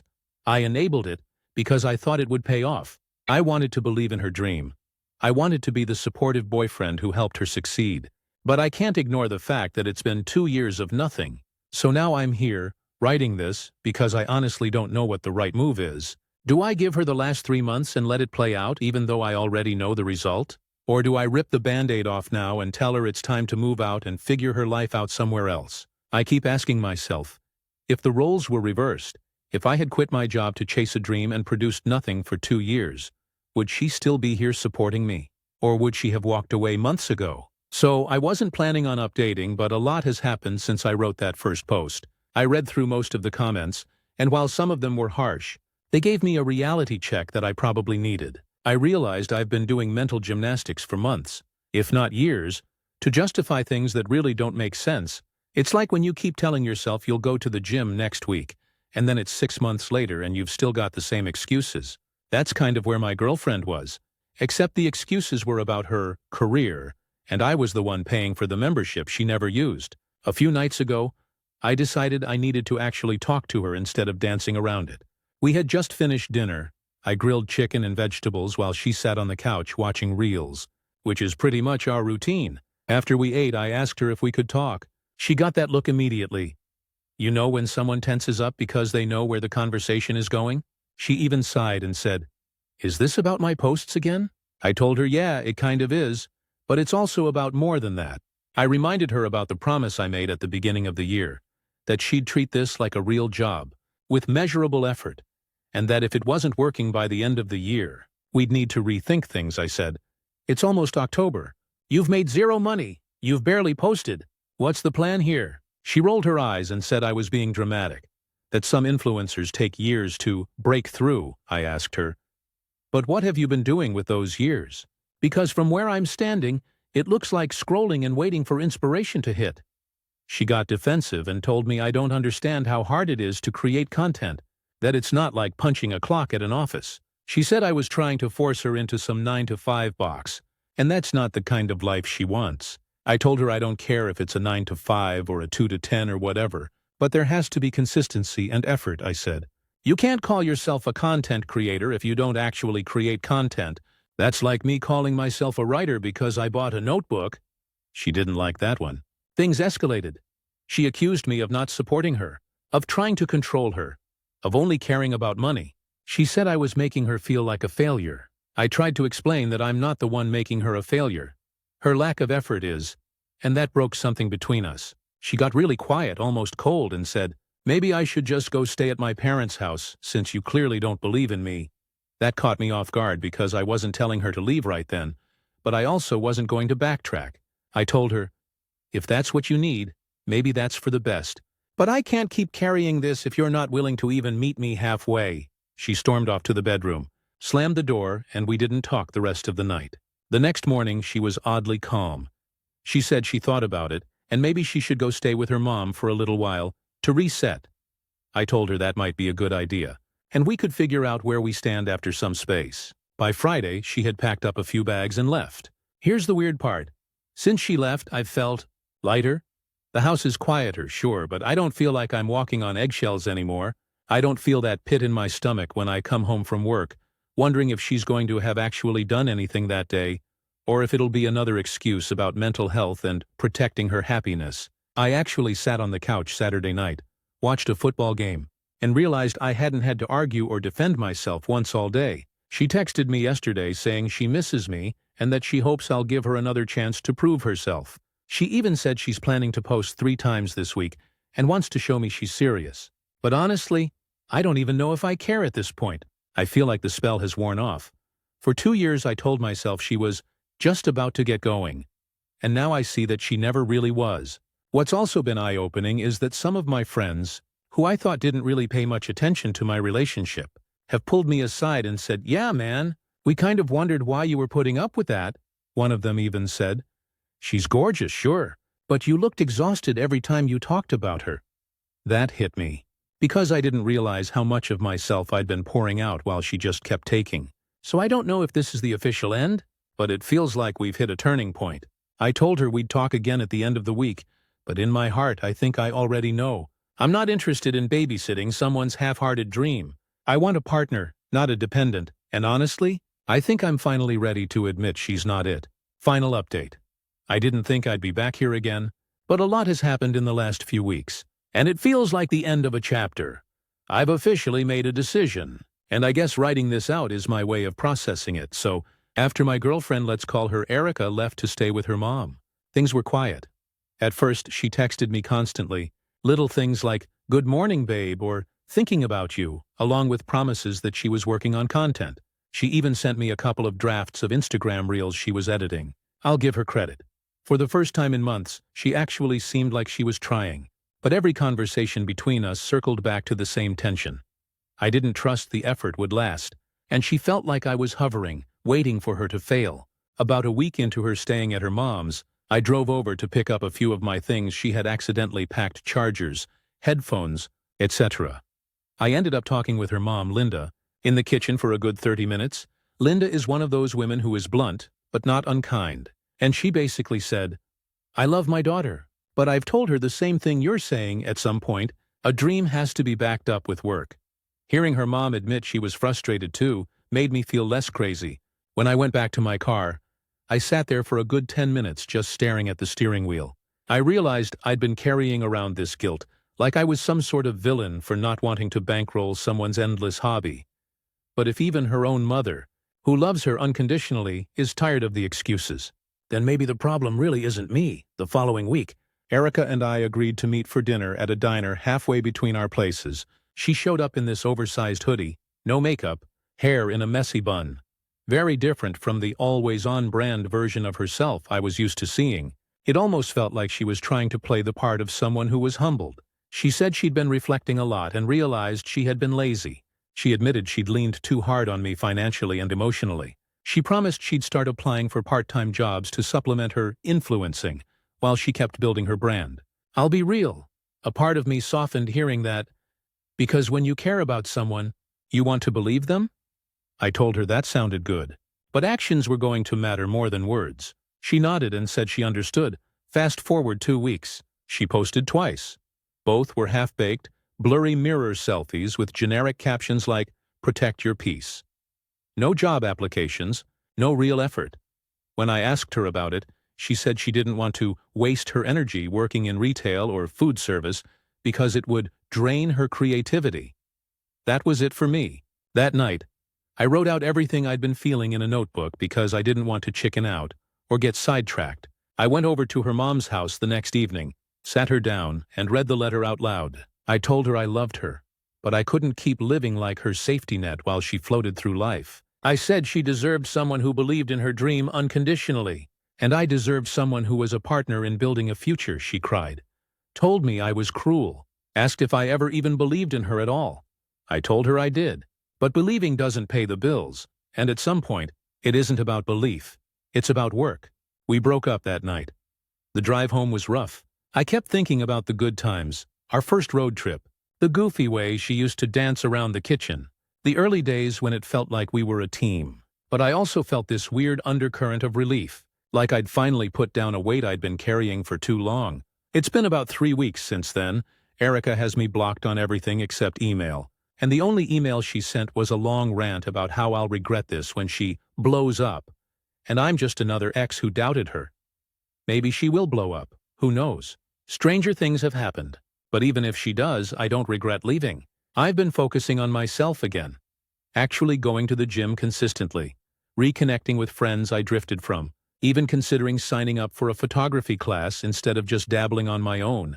I feel more like myself than I have in years. Looking back, I realized the relationship became less about love and more about management. I was managing her moods, her excuses, her finances, her career. That's not a partnership. That's parenthood.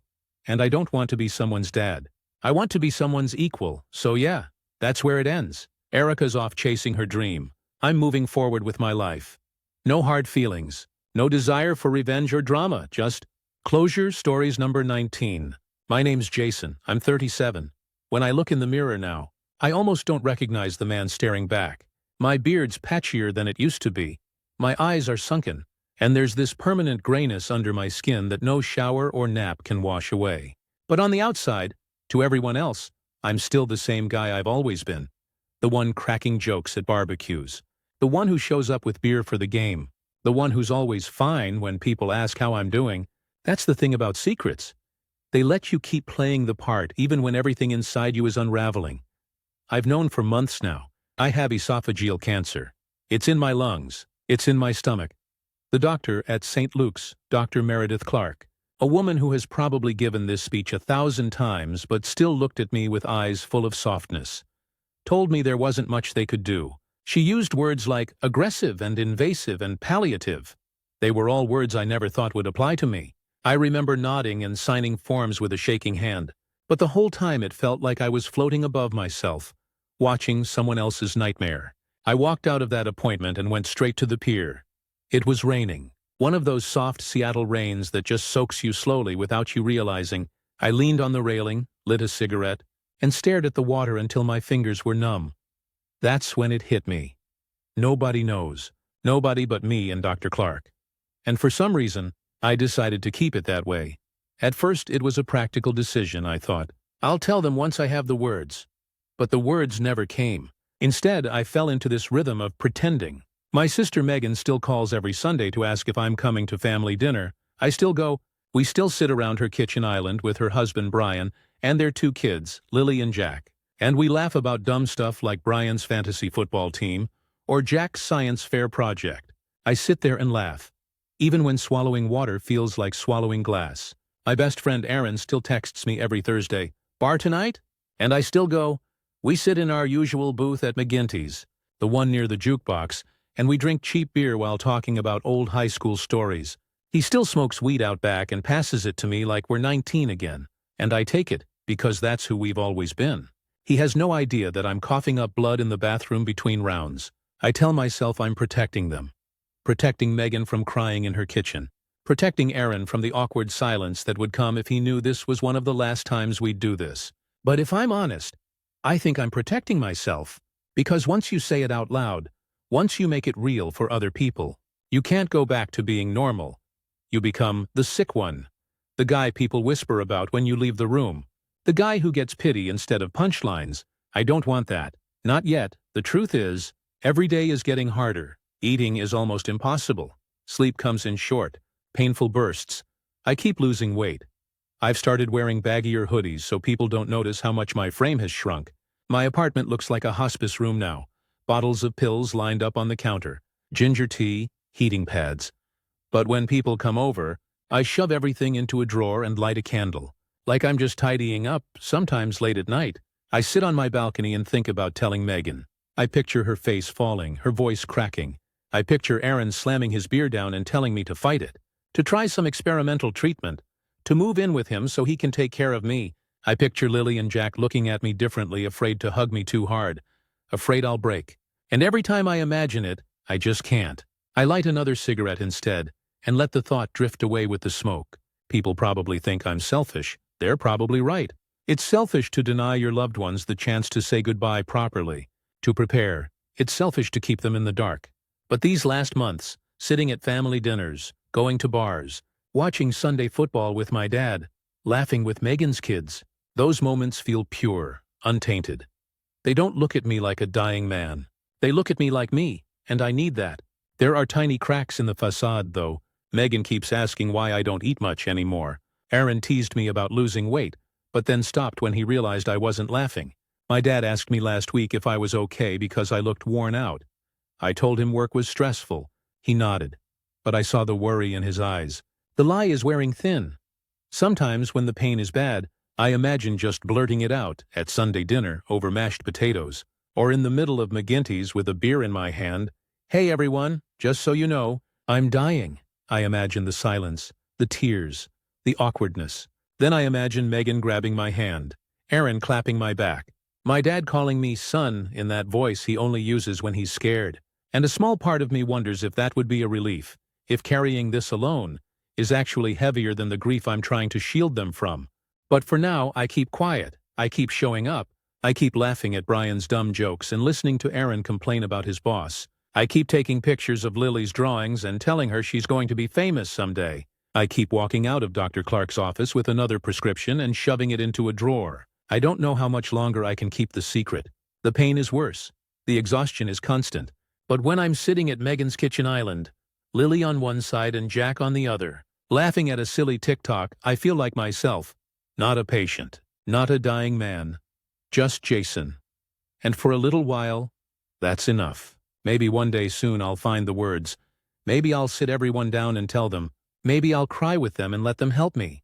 But today isn't that day. Today, I'm still the brother, the friend, the uncle, the guy at the bar. Today, I'm still me. And for however long I have left. That's the only thing I want. I didn't think I'd be back here. But I guess life has a way of pushing you into corners you swore you'd avoid. When I wrote all that before, I was convinced I'd keep this secret until the very end. I was sure I could carry it alone. I told myself that protecting everyone else from the truth was better, easier, cleaner. But bodies don't keep secrets as well as minds do. Mine has started betraying me in ways I can't hide anymore. The tipping point came last Sunday. Megan was hosting one of her big family dinners, and I dragged myself over even though I'd barely been able to get out of bed that morning. She made roast chicken and mashed potatoes, one of my favorites growing up. But I couldn't get more than a few bites down before my throat closed up, and I started coughing hard enough to make the kids stare. I tried to laugh it off, told them I swallowed wrong, but my face went pale and I couldn't stop. Megan rushed to get me water. Brian started patting my back, and the kids sat frozen. It passed after a minute, but the silence around the table was deafening. Later that night, when the kids were watching TV in the other room, Megan cornered me in the kitchen. She crossed her arms and just stared at me until I finally looked up. "Jason," she said, "what the hell is going on with you?" I tried to throw out another excuse about work stress, about not sleeping well, but she shook her head and said, "You're lying to me." "I know you're lying to me. You're my brother. Don't you dare think I can't tell." I don't know if it was the way she said it, or the way her eyes welled up before I even opened my mouth, but the words just tumbled out. I told her. Everything. The diagnosis, the metastasis, the prognosis, the fact that I've known for months, by the time I finished. She was sobbing so hard she had to sit down on the floor. I hadn't seen my sister cry like that since our mom died. She kept asking why I didn't tell her sooner, why I thought I had to carry this by myself. I tried to explain that I didn't want her to live with the countdown, that I wanted to protect her from that shadow, that I wanted to hold on to being me for as long as I could. She told me that wasn't my decision to make, that I robbed her of the chance to be there for me. I didn't have an answer for that. She's right, I was selfish. Megan made me promise to tell Dad. So a couple of days later we sat down in his den. He's 67 now, still stubborn, still convinced he's invincible. He listened in silence while I told him. His hands clenched into fists on his knees, and for the first time in my life, I saw my father cry. He kept repeating, "It should have been me. It should have been me." I think in that moment he stopped seeing me as a grown man and started seeing me as the little boy he used to carry on his shoulders. Aaron was the hardest. I met up with him at McGinty's like always, and for a while I tried to pretend. We drank, joked, argued about football, but halfway through the night, I couldn't keep it together anymore, I told him. At first he laughed because he thought I was making a dark joke. When he realized I wasn't, his face just crumpled. He walked outside without a word, and when I followed, he punched the brick wall so hard his knuckles split. Then he hugged me. Hard. Neither of us said anything for a long time. The secret's out now, at least with the people closest to me. It's been a whirlwind. Megan wants me to move in with her family. Says she doesn't trust me alone anymore. Dad is already researching experimental trials, calling every specialist in the state. Aaron checks in every morning and every night, sometimes just sending a thumbs-up emoji so I know he's there. And here's the thing I didn't expect. Yes, they look at me differently now, but not in the way I feared. It's not pity. It's not that hollow, careful gaze I dreaded. It's love, fierce, angry, overwhelming love.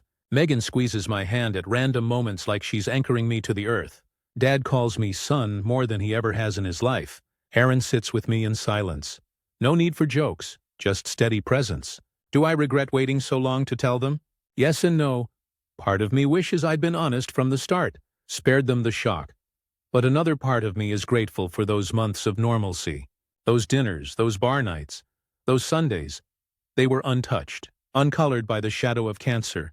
They were real, and I'll hold on to them until the end. Now the days are shorter, the nights harder, but I'm not alone anymore. And maybe that's worth more than protecting them ever was. Stories number 20. I guess this will be my last post. Things have gotten worse, and I don't know how much longer I'll be clear-headed enough to write like this. But I want to get these words down while I still can, because I feel like I owe it to everyone who's listened. And maybe I owe it to myself, too. Since I came clean, my life has been different, not easier, not less painful, but fuller in a way I didn't think possible. Megan has basically turned her house into command central. She and Brian set up a guest room for me and insisted I stay with them. At first I fought it. Stubborn pride, you know. But the night I woke up on the floor because I collapsed trying to get to the bathroom, I gave in. Moving in was the right choice, My niece Emma is 10, and she started making these little chemo packs for me, even though I'm not doing chemo.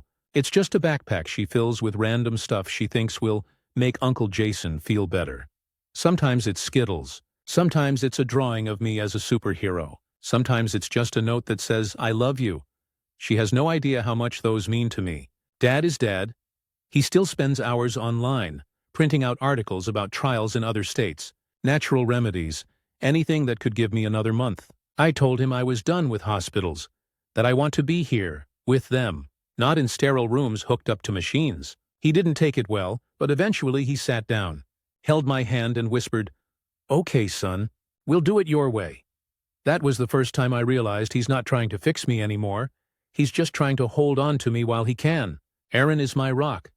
He comes by every Friday with takeout and beer, even though I can't really eat or drink anymore. He sits on the porch with me, cracks open a beer, and talks about normal stuff. Football, movies, stupid work drama. He never flinches when I cough so hard I can't catch my breath. He never looks away when I have to spit into a cup. He just stays. That's friendship. There have been hard moments, too. Megan and I fought one night after she found me smoking outside. Old habits die hard, and I know it was reckless. But in that moment I didn't care. She cried, not because of the cigarette, but because she said it felt like I was giving up faster than I should.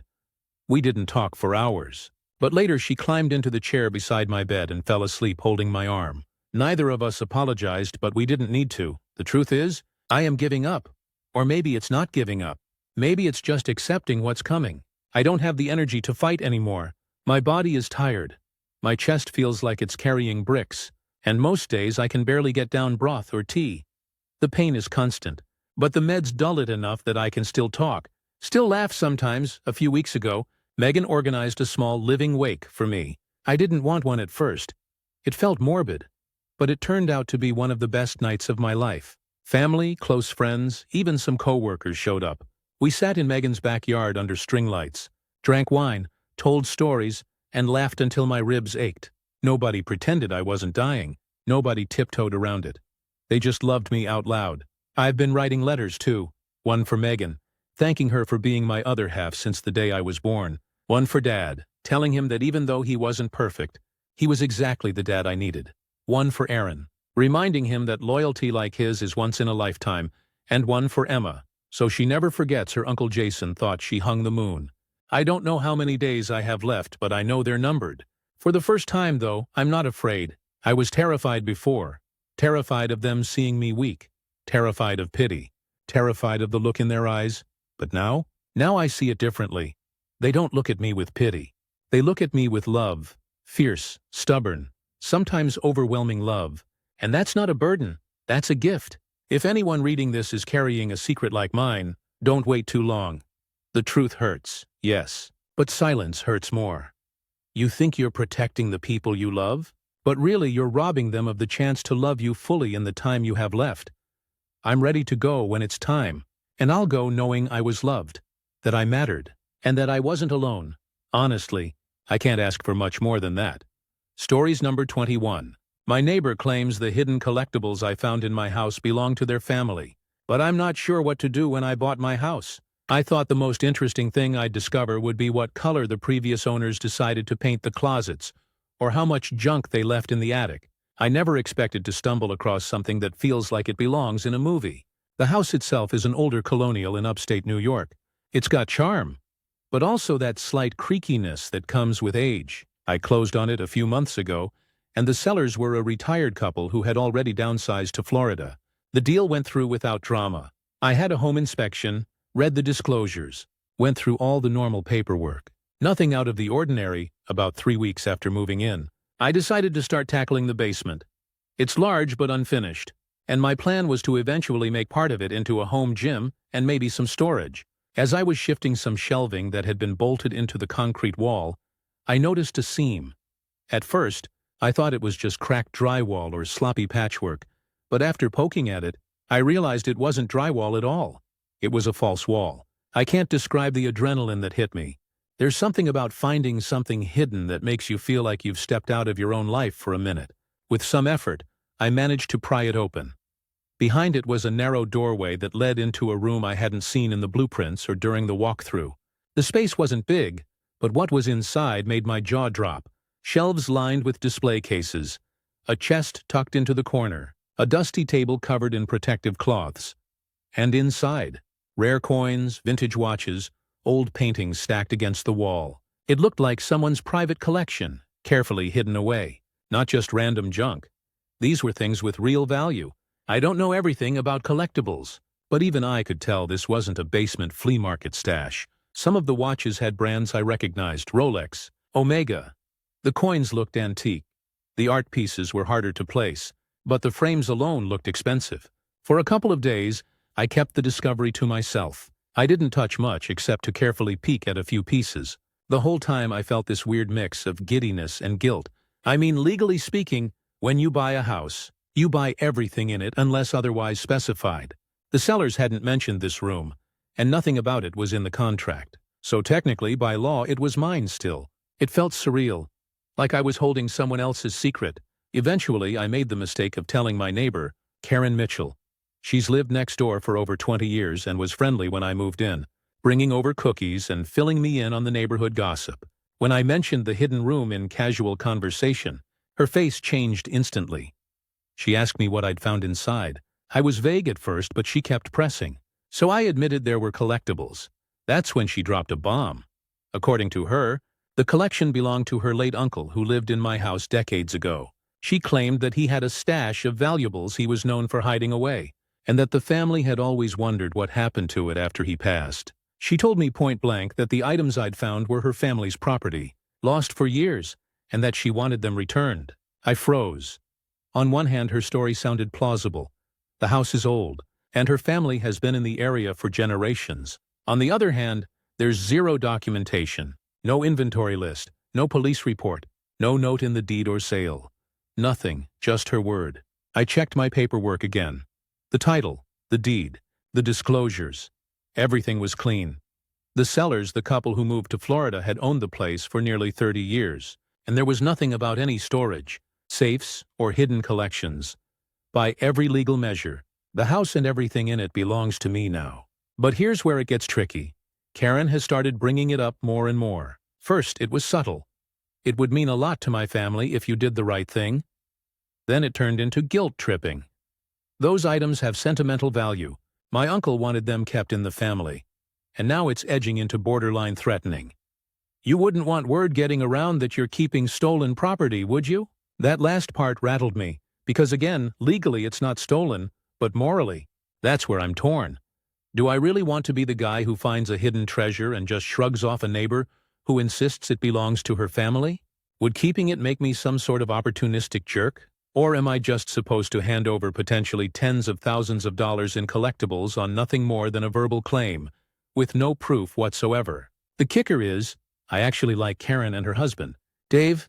They've been kind since I moved in. They invited me over for BBQ, lent me tools when I didn't have the right socket wrench. If I keep these items, there's a good chance my relationship with them, and possibly the entire neighborhood, goes up in flames. I'm not exactly hurting for money, so it's not like I need to sell the collection, but the principle of it nags at me. The law says one thing, my conscience says another, and then there's the messy gray space in between. Part of me wonders if Karen really knows for sure, or if she just sees an opportunity and is taking a shot. Another part of me thinks, what if she's right? What if this really was her family's treasure all along, hidden away by an eccentric uncle? Would keeping it make me the villain in someone else's story? I haven't touched the items since, other than to make sure the room is locked and safe. No one else knows except Karen, and I regret even mentioning it to her. I don't want to call a lawyer yet, because that feels like escalating things. But I also don't want to just hand everything over and risk being taken advantage of. I keep running this loop in my head. Legally, it's mine. Morally, maybe not. Socially, it could blow up either way, so here I am, staring at a hidden collection I never asked for, wondering if doing the right thing means following the law, following my gut, or following my neighbor's guilt trip. It's been a few weeks since I posted about finding the hidden room in my basement and the collectibles inside. I thought maybe the situation would cool off if I just laid low, but instead it feels like it's spiraling. After I first told Karen about the stash, she kept circling back to it every time we talked, At first I tried brushing it off. I'd say things like, "Yeah, I'm still figuring out what to do," or "It's locked up. Don't worry." But she started pushing harder. One afternoon, while I was out front raking leaves, she came over and flat out asked when I'd be ready to return the family collection. Like it was already a done deal. I told her again that I didn't know if it even belonged to her family, and that I needed proof. She got this look on her face, almost like I'd insulted her, and said, "Everyone in town knows those were my uncle's. You're just pretending not to know." That rattled me. Everyone in town? I moved here 3 months ago. If she's telling people that I'm hoarding her family's belongings, that could get ugly fast. I finally decided I needed some professional input. So I contacted a lawyer named Michael Stein. He specializes in real estate and property law, and I explained the whole situation to him about the hidden room, the collectibles, and my neighbor's claim. He didn't even hesitate. He said, "The law is clear here. The house and all its contents transferred to you in the sale. Unless the previous owners explicitly listed those items in the contract, which they didn't, they're yours." He even told me that if Karen or anyone else tried to pursue this legally, they wouldn't have a leg to stand on without documented proof. That should have eased my mind, but it didn't. Because the problem isn't the law. It's the social fallout. I live here now. I don't want to be known as the guy who stole from the Mitchell family. Even if I didn't. Then last weekend it got worse. I came home from the grocery store and noticed Karen and her husband, Dave, standing by my driveway. They weren't doing anything. Just kind of lingering. I walked over and said hi, and Karen launched right into it.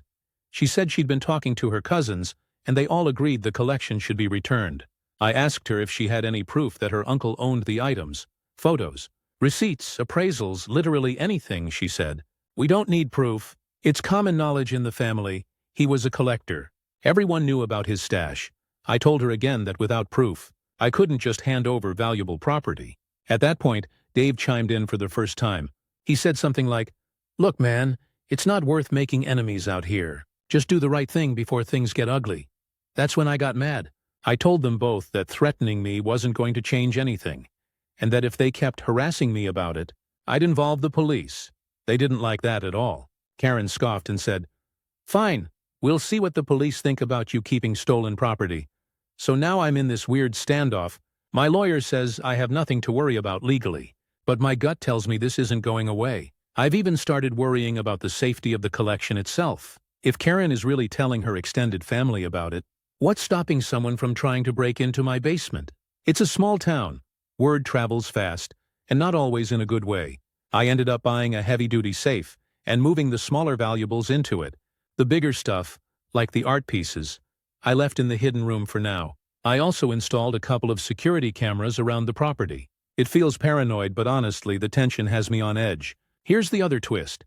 Last night, I got a call from the couple who sold me the house, Jim and Linda Patterson. They're in Florida now, but Jim said Karen reached out to them directly.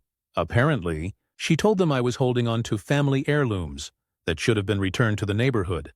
Jim was confused and wanted to hear my side. When I explained, he laughed and said they'd never known about any hidden room, let alone a collection. He told me they bought the house back in the 90s, and if the stuff was there then, they never noticed it. "It's all yours, kid," were his exact words, so that settles the legal side even more. The previous owners confirmed they had no knowledge and no claim. But it also means Karen is doubling down and trying to stir the pot with anyone she can. I'm stuck between two crappy options. Keep everything and brace myself for ongoing drama with my neighbors, hand it over without proof, and set the precedent that I can be bullied out of what's mine. Right now, I'm leaning toward option 1, but I'm not happy about it. I moved here hoping for a peaceful life in a small town, and instead I feel like I've inherited a feud. It's been a couple months since my last post, and I figured I owed an update since things escalated way beyond what I expected. After Karen and Dave's little driveway confrontation, I kept things quiet. I put up cameras, got the safe, and decided to just live my life. For a while, things settled into a tense but manageable routine. Karen would glare at me when I pulled out of the driveway. Sometimes she'd mutter under her breath, but there weren't any outright confrontations. I thought maybe she'd get tired and let it go. Nope. One Saturday I woke up to pounding on my door. It was 2 police officers. They asked me to step outside, and Karen and Dave were standing at the end of my driveway, watching. The officers said Karen had filed a report claiming I was in possession of stolen property. specifically family heirlooms belonging to the Mitchell estate. Luckily, I'd already spoken with my lawyer, so I stayed calm. I invited the officers inside, showed them the paperwork from the house sale, and even gave them the contact info for Jim and Linda Patterson, the previous owners who confirmed they never knew about the stash. I also mentioned that Karen had no receipts, appraisals, or even photos tying her family to the items. The cops were polite, but you could tell they thought the whole thing was a waste of time. They basically said it was a civil matter, and that unless she could provide proof, there was nothing they could do. When they left, Karen was still standing there, arms crossed, scowling. I heard her yell, "This isn't over!" As I went back inside, I thought maybe that would be the end of it. But instead, she got louder. I started getting side eyes from people at the grocery store. A few neighbors stopped waving when I drove by. I heard through the grapevine that Karen was telling people I'd robbed her family and was hoarding priceless artifacts. It was ridiculous. But small towns thrive on gossip. At that point, I decided to flip the script. I reached out to the local historical society and an appraiser. I had them come by, look through the collection, and give me an idea of what I was dealing with. Turns out, it was more valuable than I even realized.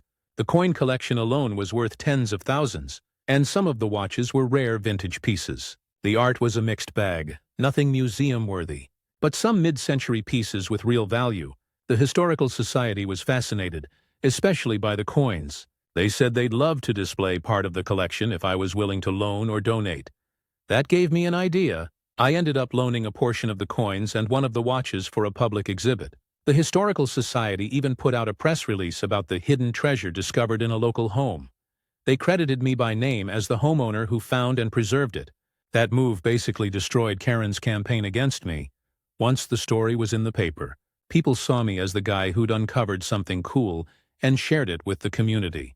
Not some shady hoarder. A couple neighbors who'd been distant actually came by to congratulate me. Even the mayor sent me a letter thanking me for contributing to local history. Karen, of course, was furious. She confronted me again, this time screaming that I'd stolen her family's legacy and turned it into a circus. I told her, calmly, that if she could produce one shred of proof, I'd be happy to revisit the issue. But until then, the collection was legally and rightfully mine. Then I told her to stop harassing me or I'd file for a restraining order. That shut her up, at least in front of me. The last I heard, she was still whining to anyone who'd listen. But at this point, no one's buying it. The police haven't been back, and my lawyer says I'm completely in the clear. I'm keeping most of the collection secured in my safe and hidden room, and the rest is either on display at the Historical Society or in the process of being appraised for insurance purposes. It's funny, I bought this house thinking it'd be a quiet place to settle down, and instead I ended up in the middle of some neighborhood drama straight out of a bad TV show.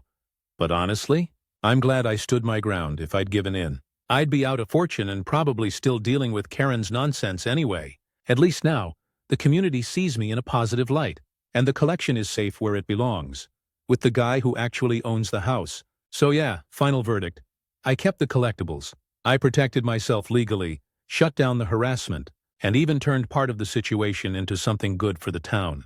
Karen can stay mad, but that's her problem, not mine. Stories number 22.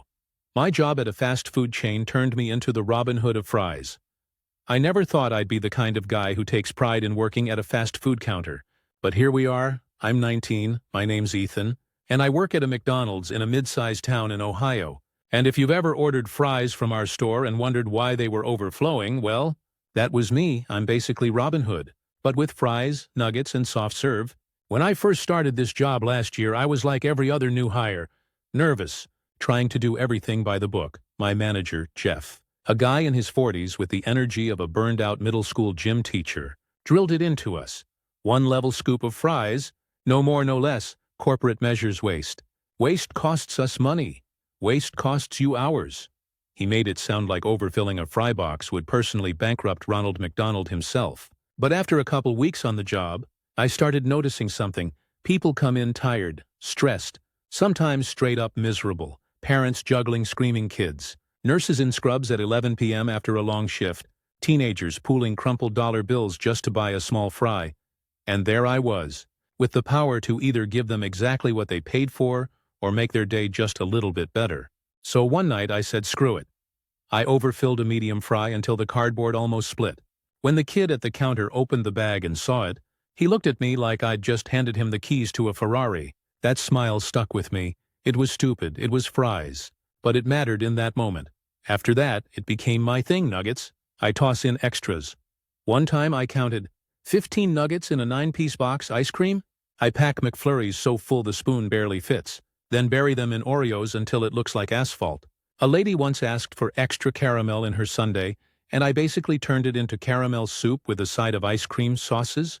If you ask for 2, I give you 5. Hell, sometimes I just slip in extra without them asking. My coworkers joke about it, but no one rats me out. The best part is seeing people's reactions. I'll never forget this one night. Nurse in scrubs. Looked exhausted, came through the drive-thru. She ordered just a small fry and a Coke. I loaded that fry carton like it was her last meal on earth. She pulled up, grabbed the bag, and when she opened it she just laughed and said, "Bless you," like I'd done her a favor on the level of forgiving student loans. That moment made my whole week. Not everyone gets it though. Jeff, my manager, definitely suspects something. He'll randomly check the waste logs or remind us to measure portions exactly. But I'm careful, I never go so far that it's obvious on paper. Like technically we're supposed to scoop fries, shake them once to level off, and then put them in the carton. Me, I skip the shake. That tiny difference adds up to a mountain of fries in the box. He can't prove it. And honestly, I don't think he cares enough to start watching the cameras over potatoes. My coworkers are split. Sarah, who works the window, thinks it's hilarious and calls me Robin Fryhood. Marcus, one of the cooks, says I'm gonna get us all written up if corporate ever finds out. But even he laughs when I sneak him an extra McDouble on break. And trust me, when you're working a 7-hour rush on Saturday night, that free McDouble is worth its weight in gold.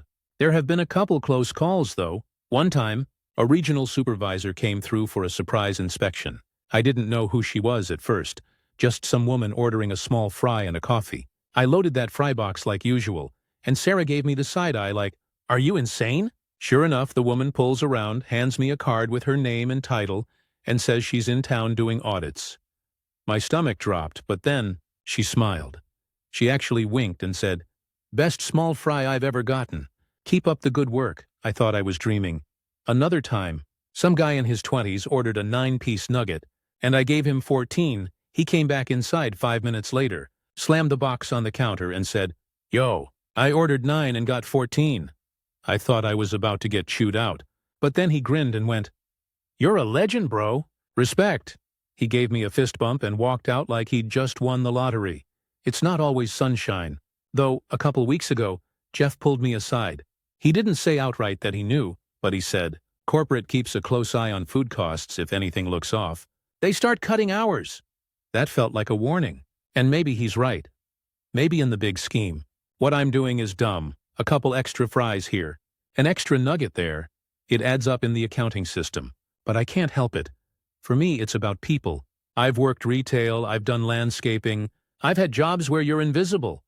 This is the first time I feel like I can actually brighten someone's day, even if it's just with a handful of fries. So yeah, maybe I'm reckless. Maybe one day Jeff will finally call me out, or corporate will flag the numbers. But until then, I'll keep being the Robin Hood of fries. People don't come to McDonald's for perfect portion control. They come because sometimes life is hard, and cheap food is comfort food. If I can make that comfort just a little bit bigger, why not? So if you ever roll through a McDonald's in Ohio and your fries are spilling out of the carton, just know, Ethan's got your back. Things got a little more interesting a few weeks after my Robin Hood streak hit its stride. I was in the middle of a Saturday lunch rush, think 7 p.m., drive-through line out the window, lobby packed with families and kids screaming. The usual chaos. When Jeff pulled me aside, my stomach sank instantly.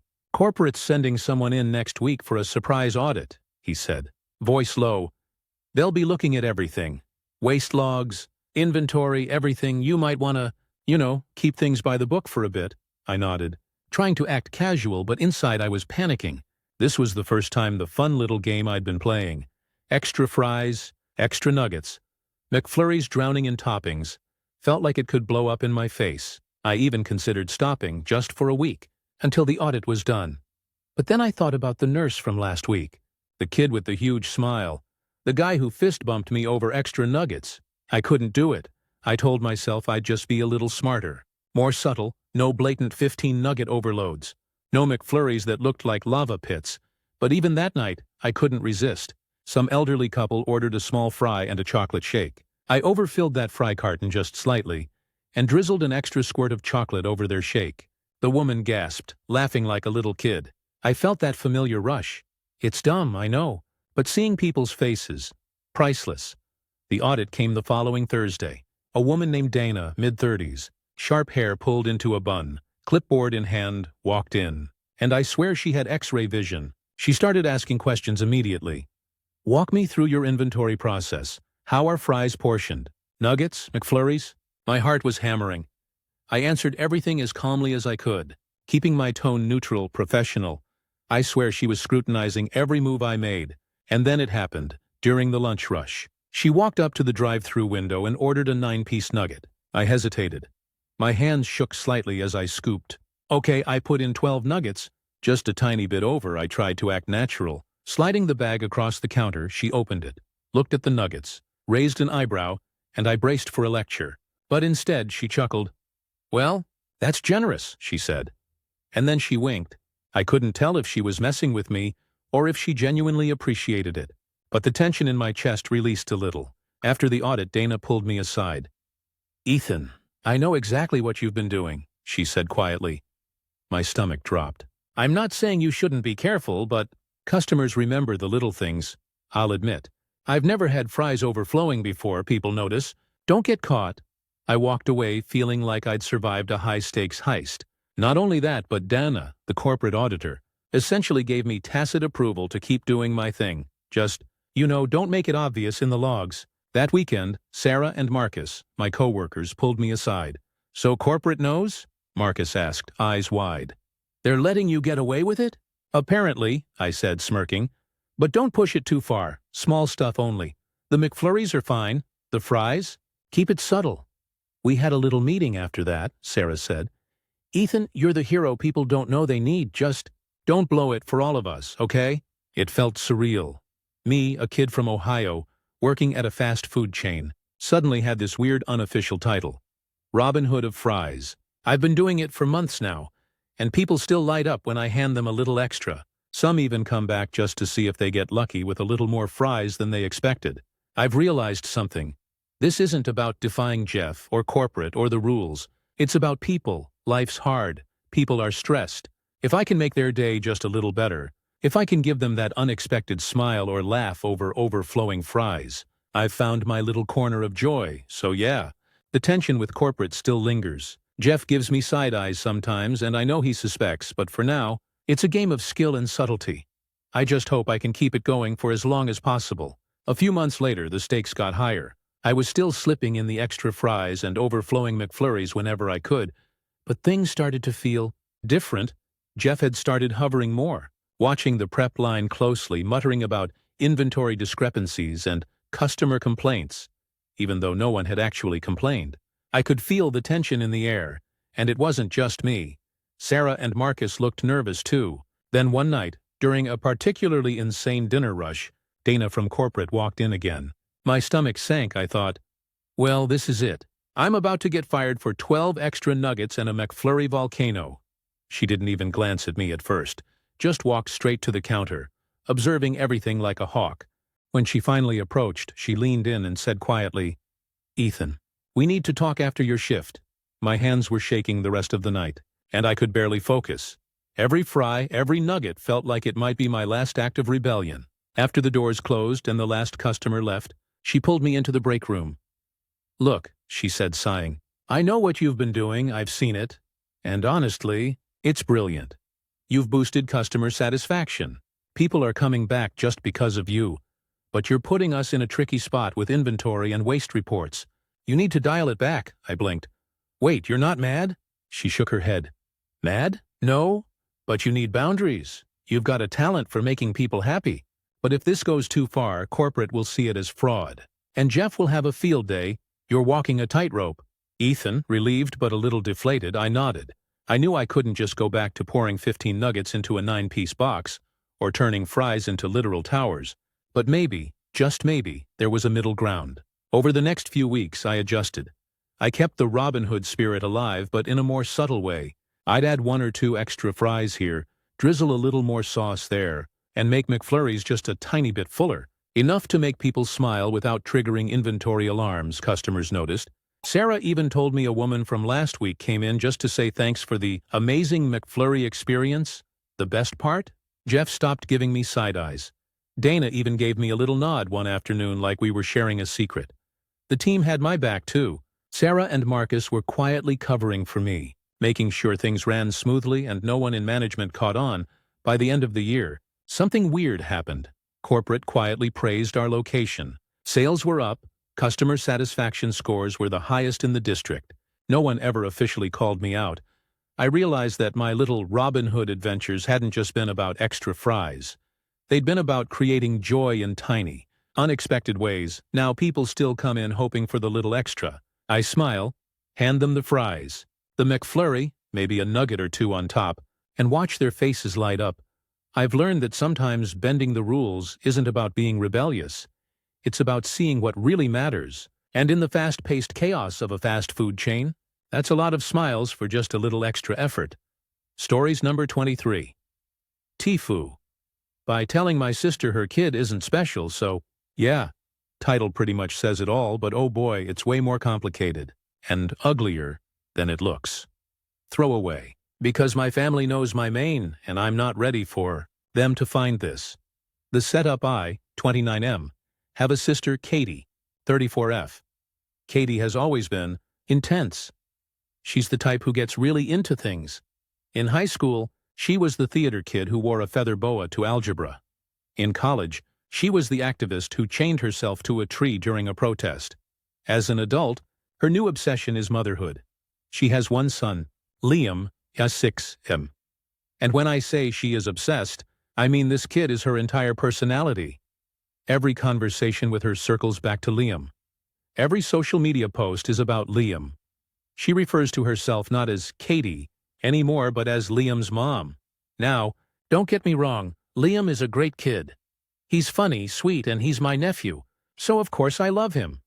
But Katie has built this narrative that Liam isn't just a normal kid. He's destined for greatness. Like, she genuinely thinks he's a child prodigy. Examples of Liam's specialness. Here are some highlights of things Katie has said, completely seriously. When Liam stacked blocks higher than his head, I knew he was an engineer in the making. He hummed a tune he heard on the radio once. I'm telling you, he's a musical genius. He noticed the moon during the day. That's advanced observation skills. Most kids don't notice that until way later. He has such deep empathy. When he saw me stub my toe, he said, "Ouch."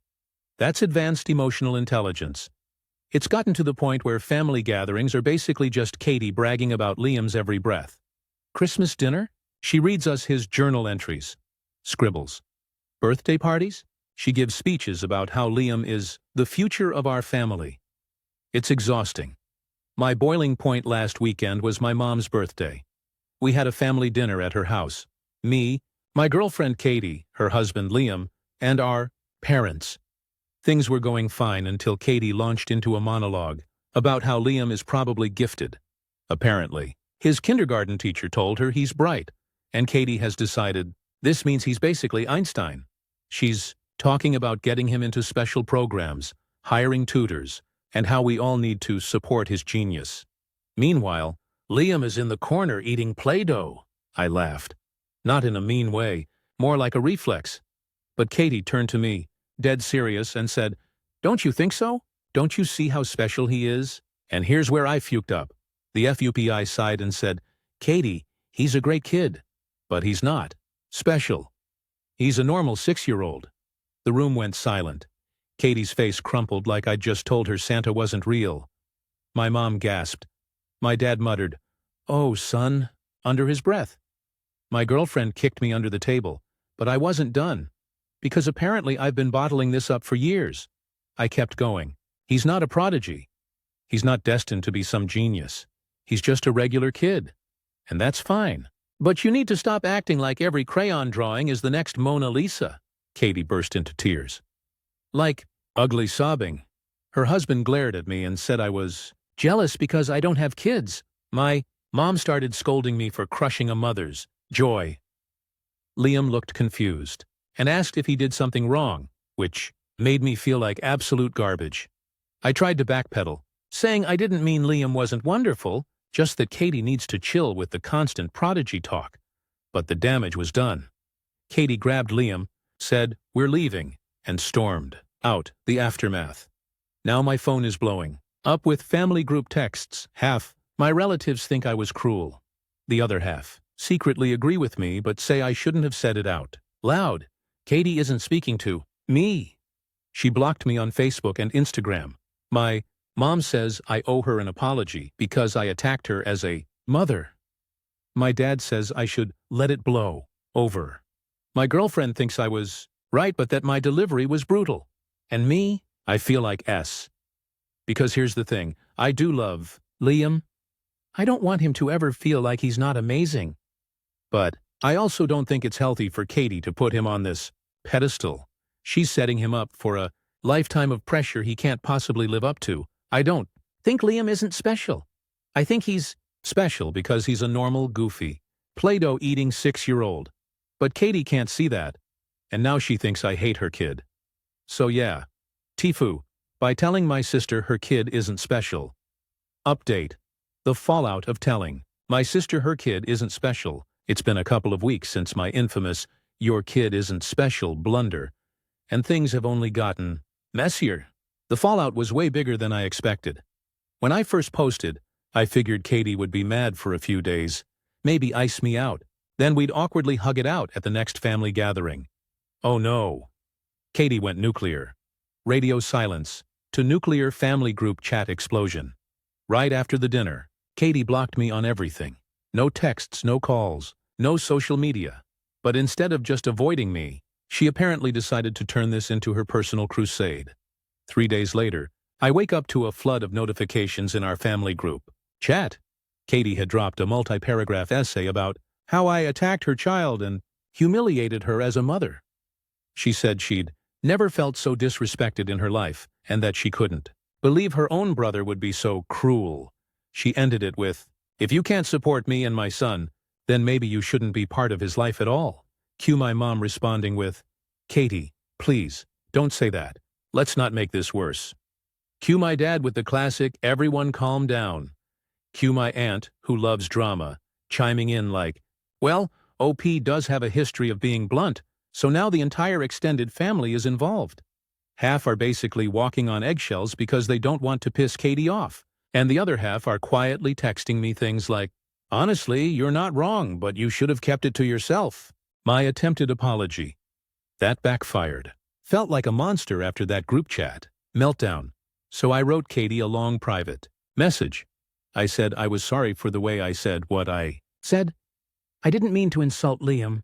I love him. I just think she puts a lot of pressure on him, and I worry. I tried to frame it like concern instead of criticism. Katie's response? One line. "Until you can respect me as a mother, don't contact me." Ouch. Things escalate with my parents. So now my parents are dragged fully into this. My mom is furious with me.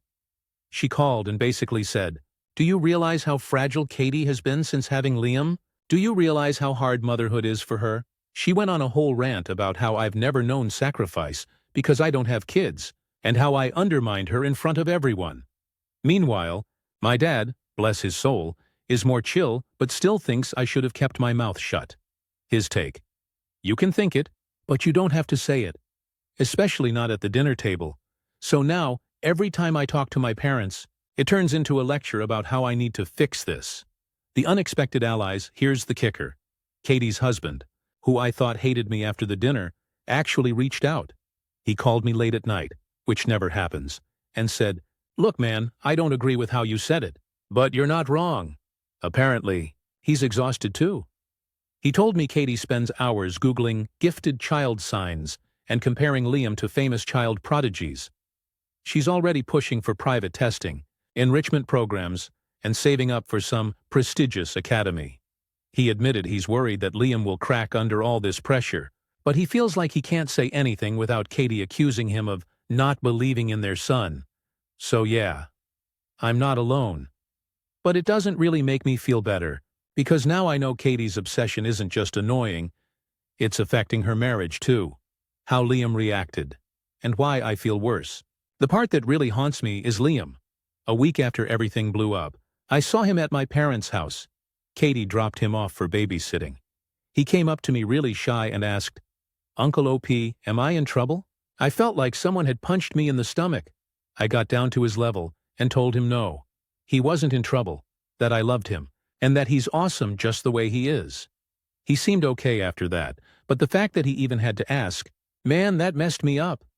The family gathering disaster. My mom's side had a barbecue last weekend, and Katie was there with Liam. I thought maybe things would calm down enough for us to coexist. Nope. She gave me the cold shoulder the entire time. Anytime I tried to approach her, she physically turned her back. At one point, I was playing with Liam. We were tossing a ball around, and Katie swooped in, scooped him up, and hissed at me, "Don't confuse him." What does that even mean? Later, I overheard her telling a cousin, "I don't want him around people who don't believe in him." Like I'm some kind of toxic influence. Where things stand now. So yeah, the situation has basically escalated from awkward dinner fight to family cold war. Katie is still not talking to me. My mom is on her side.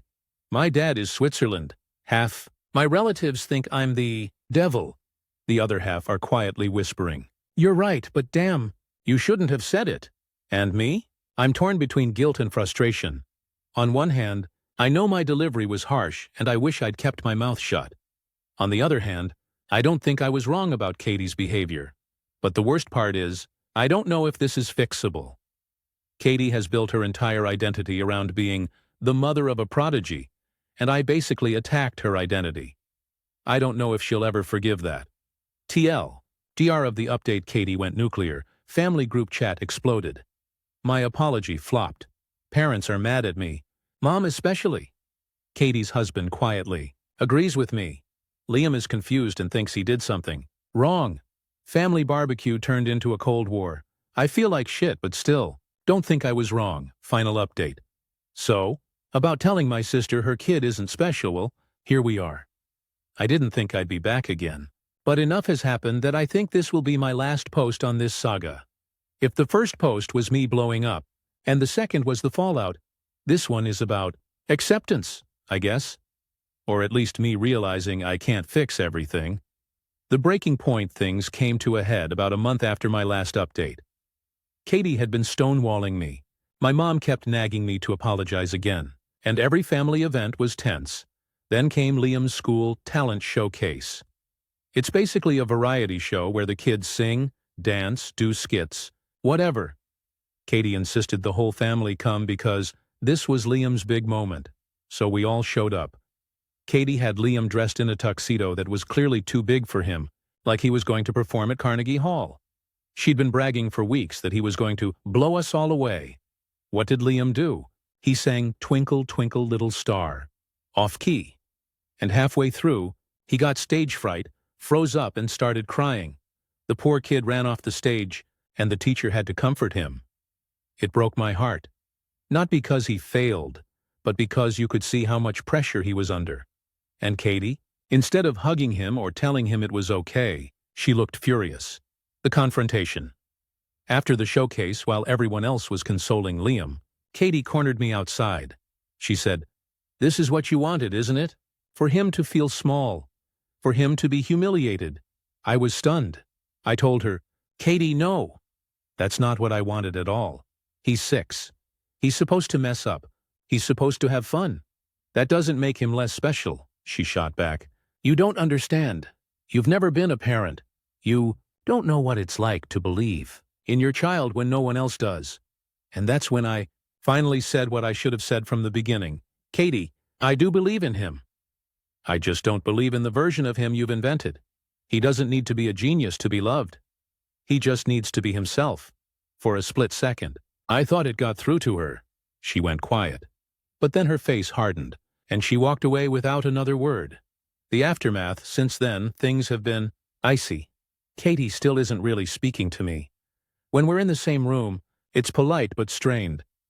She hasn't cut me off from Liam completely, But it's like she's monitoring every interaction. My mom is still on Katie's side. She thinks I should have just let Katie have her dream. My dad's still neutral, though I caught him giving me a small nod after the talent show, like he knew I was right. The only real ally I have is Katie's husband. He actually texted me after the showcase to say thank you. Apparently, after they got home, Katie finally broke down crying and admitted she doesn't know how to stop putting so much pressure on Liam. He thinks my words planted a seed, even if she's not ready to admit it yet. Where things stand now, so where does this leave me? I don't know. I've apologized as much as I can without completely betraying what I believe. I've told Liam I love him and that he's awesome just the way he is. That's all I can really do. Katie may never forgive me for not feeding into her Prodigy narrative. And maybe that's okay, because at the end of the day, this isn't about me. It's about Liam. And if my outburst, however poorly delivered, helped even a little to take the weight off that kid's shoulders, then maybe it was worth it. TL. DR of the final update. Liam's school showcase ended with him freezing up and crying. Katie blamed me, accused me of wanting him to fail. I told her I do believe in Liam, just not the genius version she's forcing on him. She didn't take it well, but her husband says my words made her reflect. Things are still strained, but I've made peace with it. My job is to love Liam, not to manage Katie's ego. So yeah, that's the end of this saga. At least for now. I told my sister her kid isn't special. It blew up my family. Maybe I'll always be the villain in her story. But if it means Liam gets to grow up, knowing he's loved for who he actually is, not who his mom wants him to be, then I can live with that. Stories number 24. What my friend's lawyer said to her cheating husband. This didn't happen to me directly, but I was close enough to it that I feel like I was in the room. And honestly, it was one of the most satisfying, jaw-dropping moments I've ever witnessed in my life. The backstory: Hannah and Jason met about 7 years ago at a friend's party. He was tall, good-looking, worked in IT, and had that slick confidence that made him the life of the room. Hannah fell fast, and honestly, at the time, I couldn't blame her. He seemed attentive. He cooked for her on their third date, and he even won over her parents by helping her dad fix his laptop. They dated for 2 years, got married, and everyone thought they were perfect together. On Instagram, they were couple goals, vacations, date nights, anniversary posts with long captions about soulmates. But behind the filters, things were different. The cracks start showing. The first red flag came about 3 years into their marriage. Jason started working late. Not just the occasional, "Oh, I've got a big project," but consistently. At first, Hannah brushed it off because she trusted him, and he'd always text things like, "Sorry, babe. Working late. Love you." Then he started being cold. He'd roll his eyes when Hannah asked him to help around the house. He snapped at her for small things, like forgetting to buy his favorite brand of chips, and he always had his phone glued to him. I remember one night when Hannah came over to my place. She broke down crying and told me she felt invisible in her own marriage, that she couldn't remember the last time Jason looked at her the way he used to. I told her she wasn't crazy, that she deserved better. But Hannah, being Hannah, wanted to make it work. The affair fast forward to earlier this year. Hannah found the smoking gun. She had this gut feeling something was wrong. Jason was working late more than ever, and he suddenly started going to the gym every day. But instead of losing weight, he was buying expensive cologne, new clothes, and spending money like water. One night, Hannah borrowed his iPad to order groceries. His messages were synced, and there it was. Dozens of texts to some woman. Flirty, explicit, and way too comfortable. He wasn't just cheating. He was in love. The other woman's name? Melissa, a 24-year-old co-worker. Hannah confronted him. She told me later she was shaking so badly she could barely hold her phone when she shoved it in his face. Jason's reaction? He didn't deny it. He didn't apologize. He shrugged and said, "I was going to tell you eventually. You're just not exciting anymore.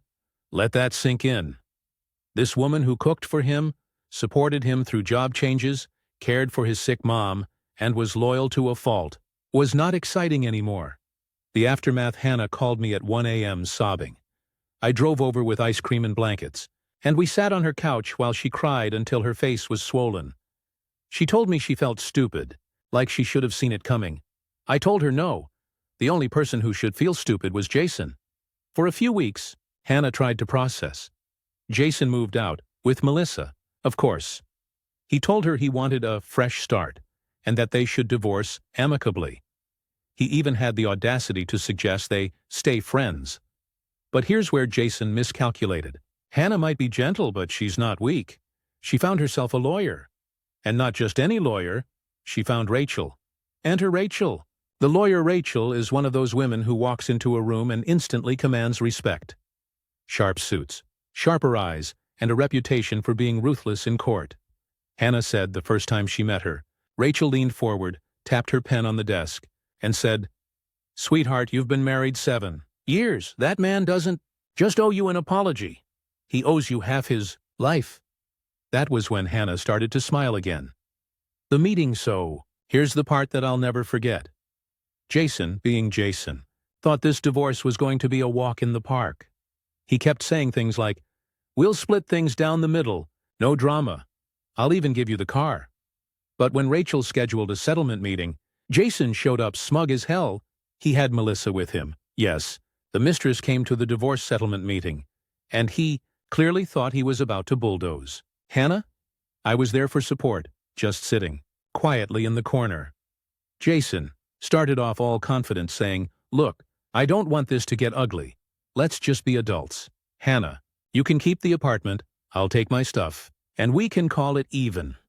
Rachel didn't even blink. She pulled out a folder, slid it across the table, and said, "That's not how this is going to go." Jason frowned, picked it up, and started reading. His face went pale. Because Rachel had everything. Bank statements, receipts, screenshots, proof of money he'd spent on Melissa, hotel rooms, jewelry, dinners, even a trip to Vegas, all with marital funds. Rachel leaned back in her chair and said, calm as can be, "Jason, not only are we pursuing divorce on grounds of adultery, but we'll also be seeking restitution for the funds you wasted on your mistress. Every dollar you spent on her came out of your marital assets. That means Hannah is entitled to half of it. Back? Minimum?" Melissa shifted uncomfortably. Jason stammered something about privacy, but Rachel cut him off. "Don't even try. We subpoenaed the credit card records. You're not as clever as you think." The line that shook me. Jason tried to regain his bravado. He smirked and said, "Fine, take me to court. I'll tell the judge Hannah was a bad wife. She let herself go. She stopped caring, she's boring.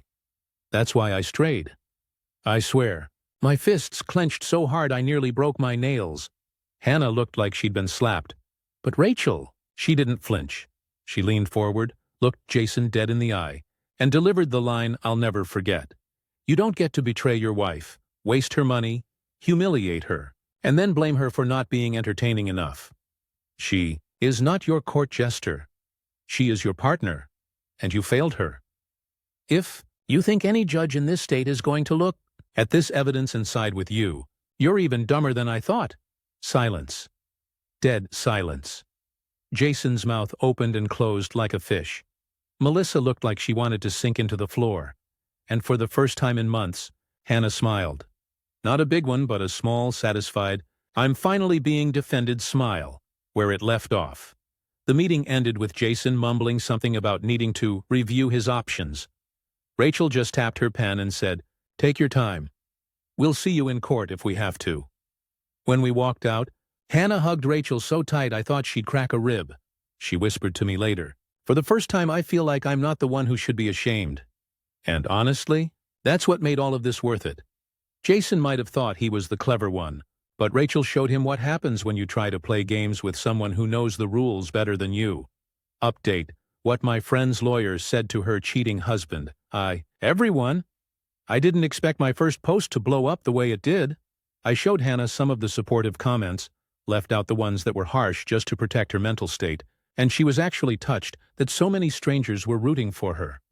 She said she feels less alone reading your words, so thank you from both of us. Now, on to what's happened since. Buckle up, because Jason has been spiraling. Jason's olive branch. A week after the settlement meeting, Jason emailed Hannah, CCing Rachel, big mistake, with what he called a fair proposal. Basically, he suggested he gets to keep his entire 401k because it's his hard work. Hannah keeps the apartment, but has to refinance it on her own.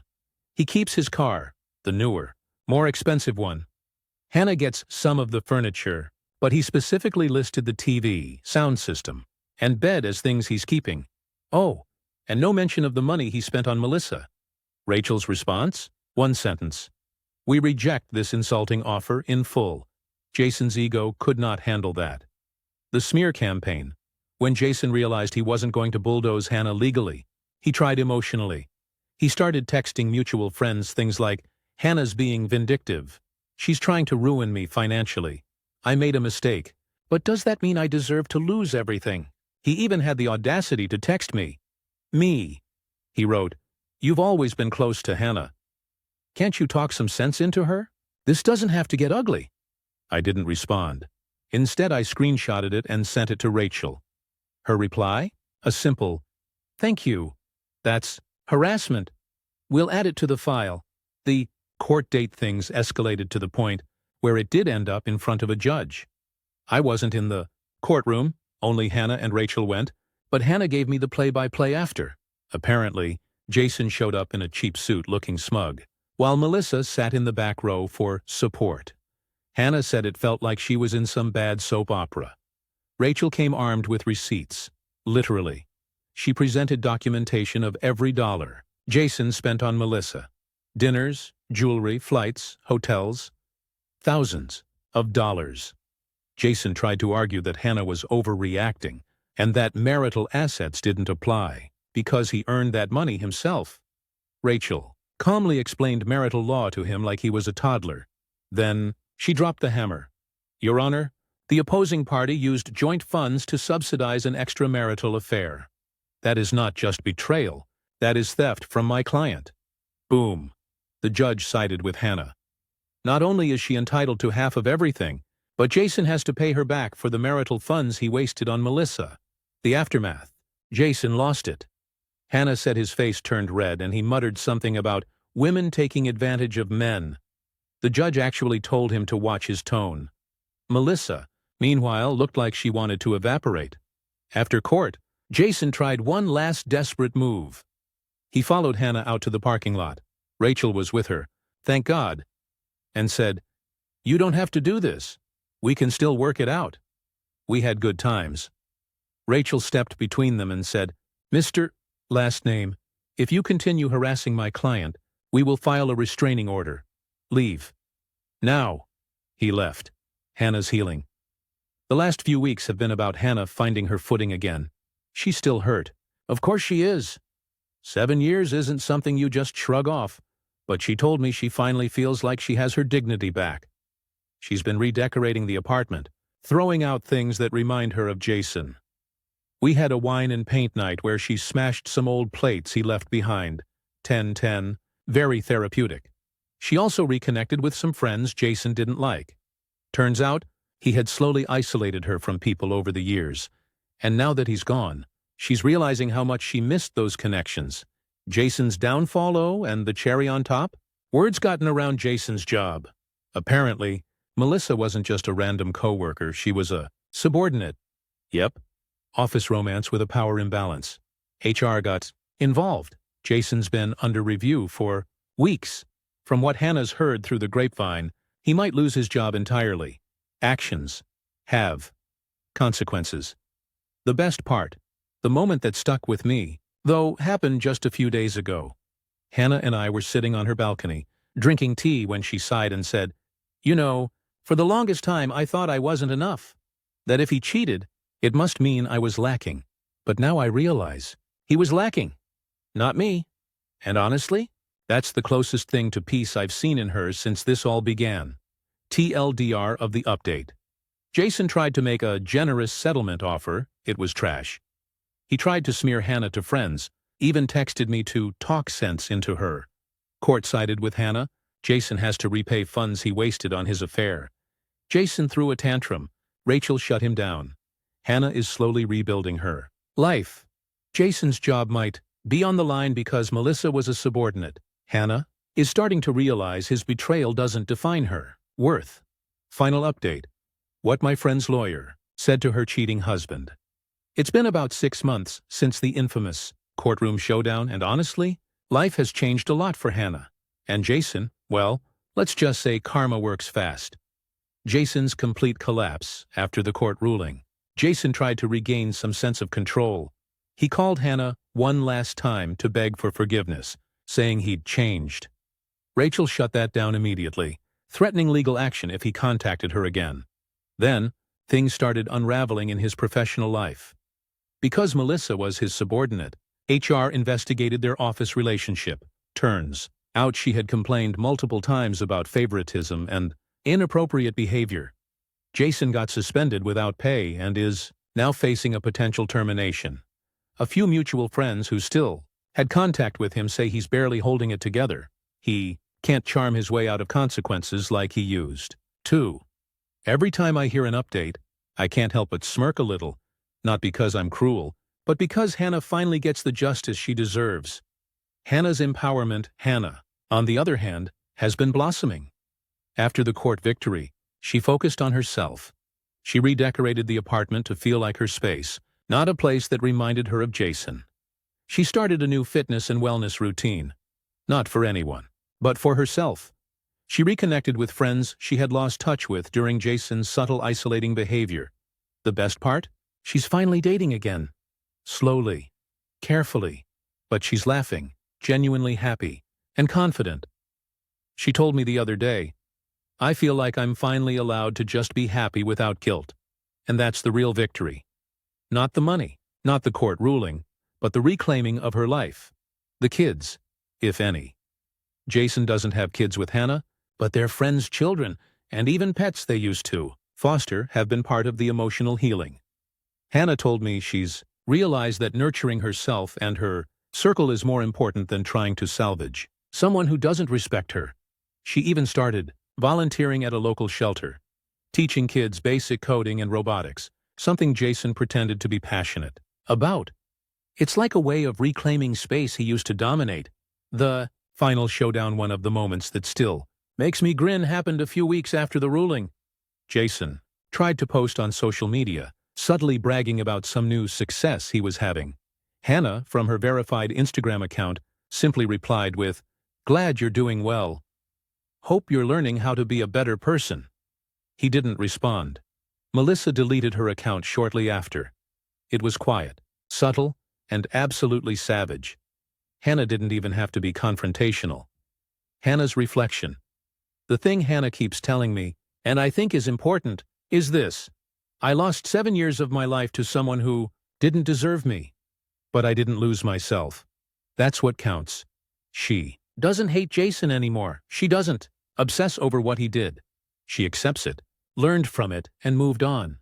That, in my eyes, is the ultimate revenge. Not money, not court wins, not embarrassment, but living fully and unapologetically without someone toxic controlling your happiness.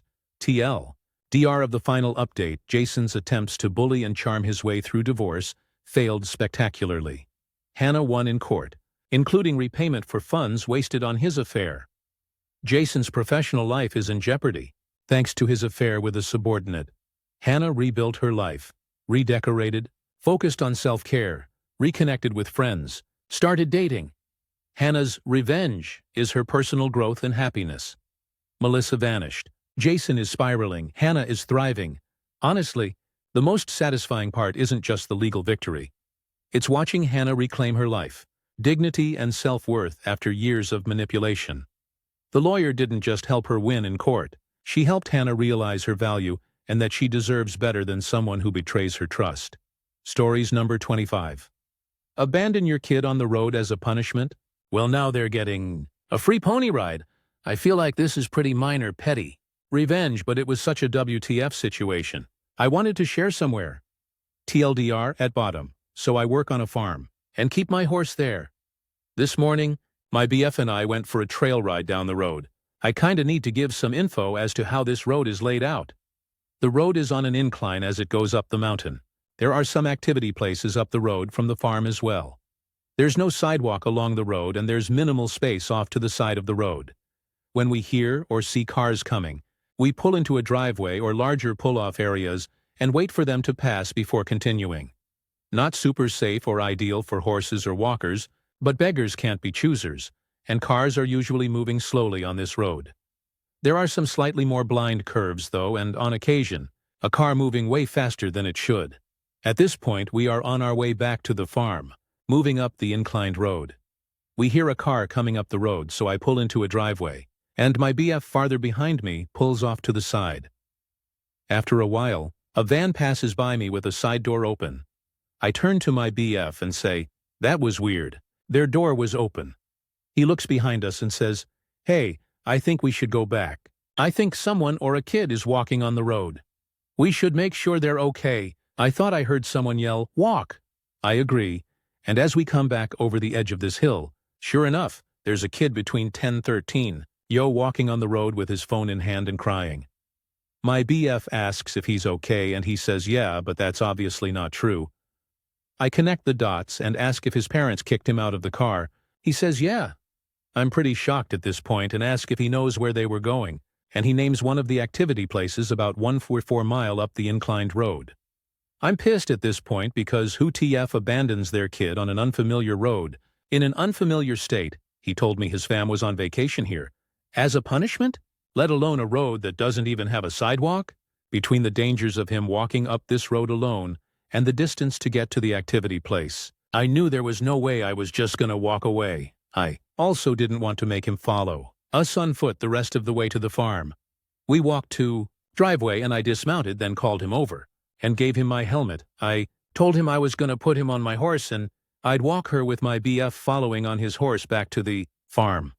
From there I'd drive him in my car the rest of the way up the road to the activity place. He perked up as he rode my mare, and I tried to get more info from him. He said he was afraid to do the activity. It involved heights, so valid, and he was talking back to his dad and asking why.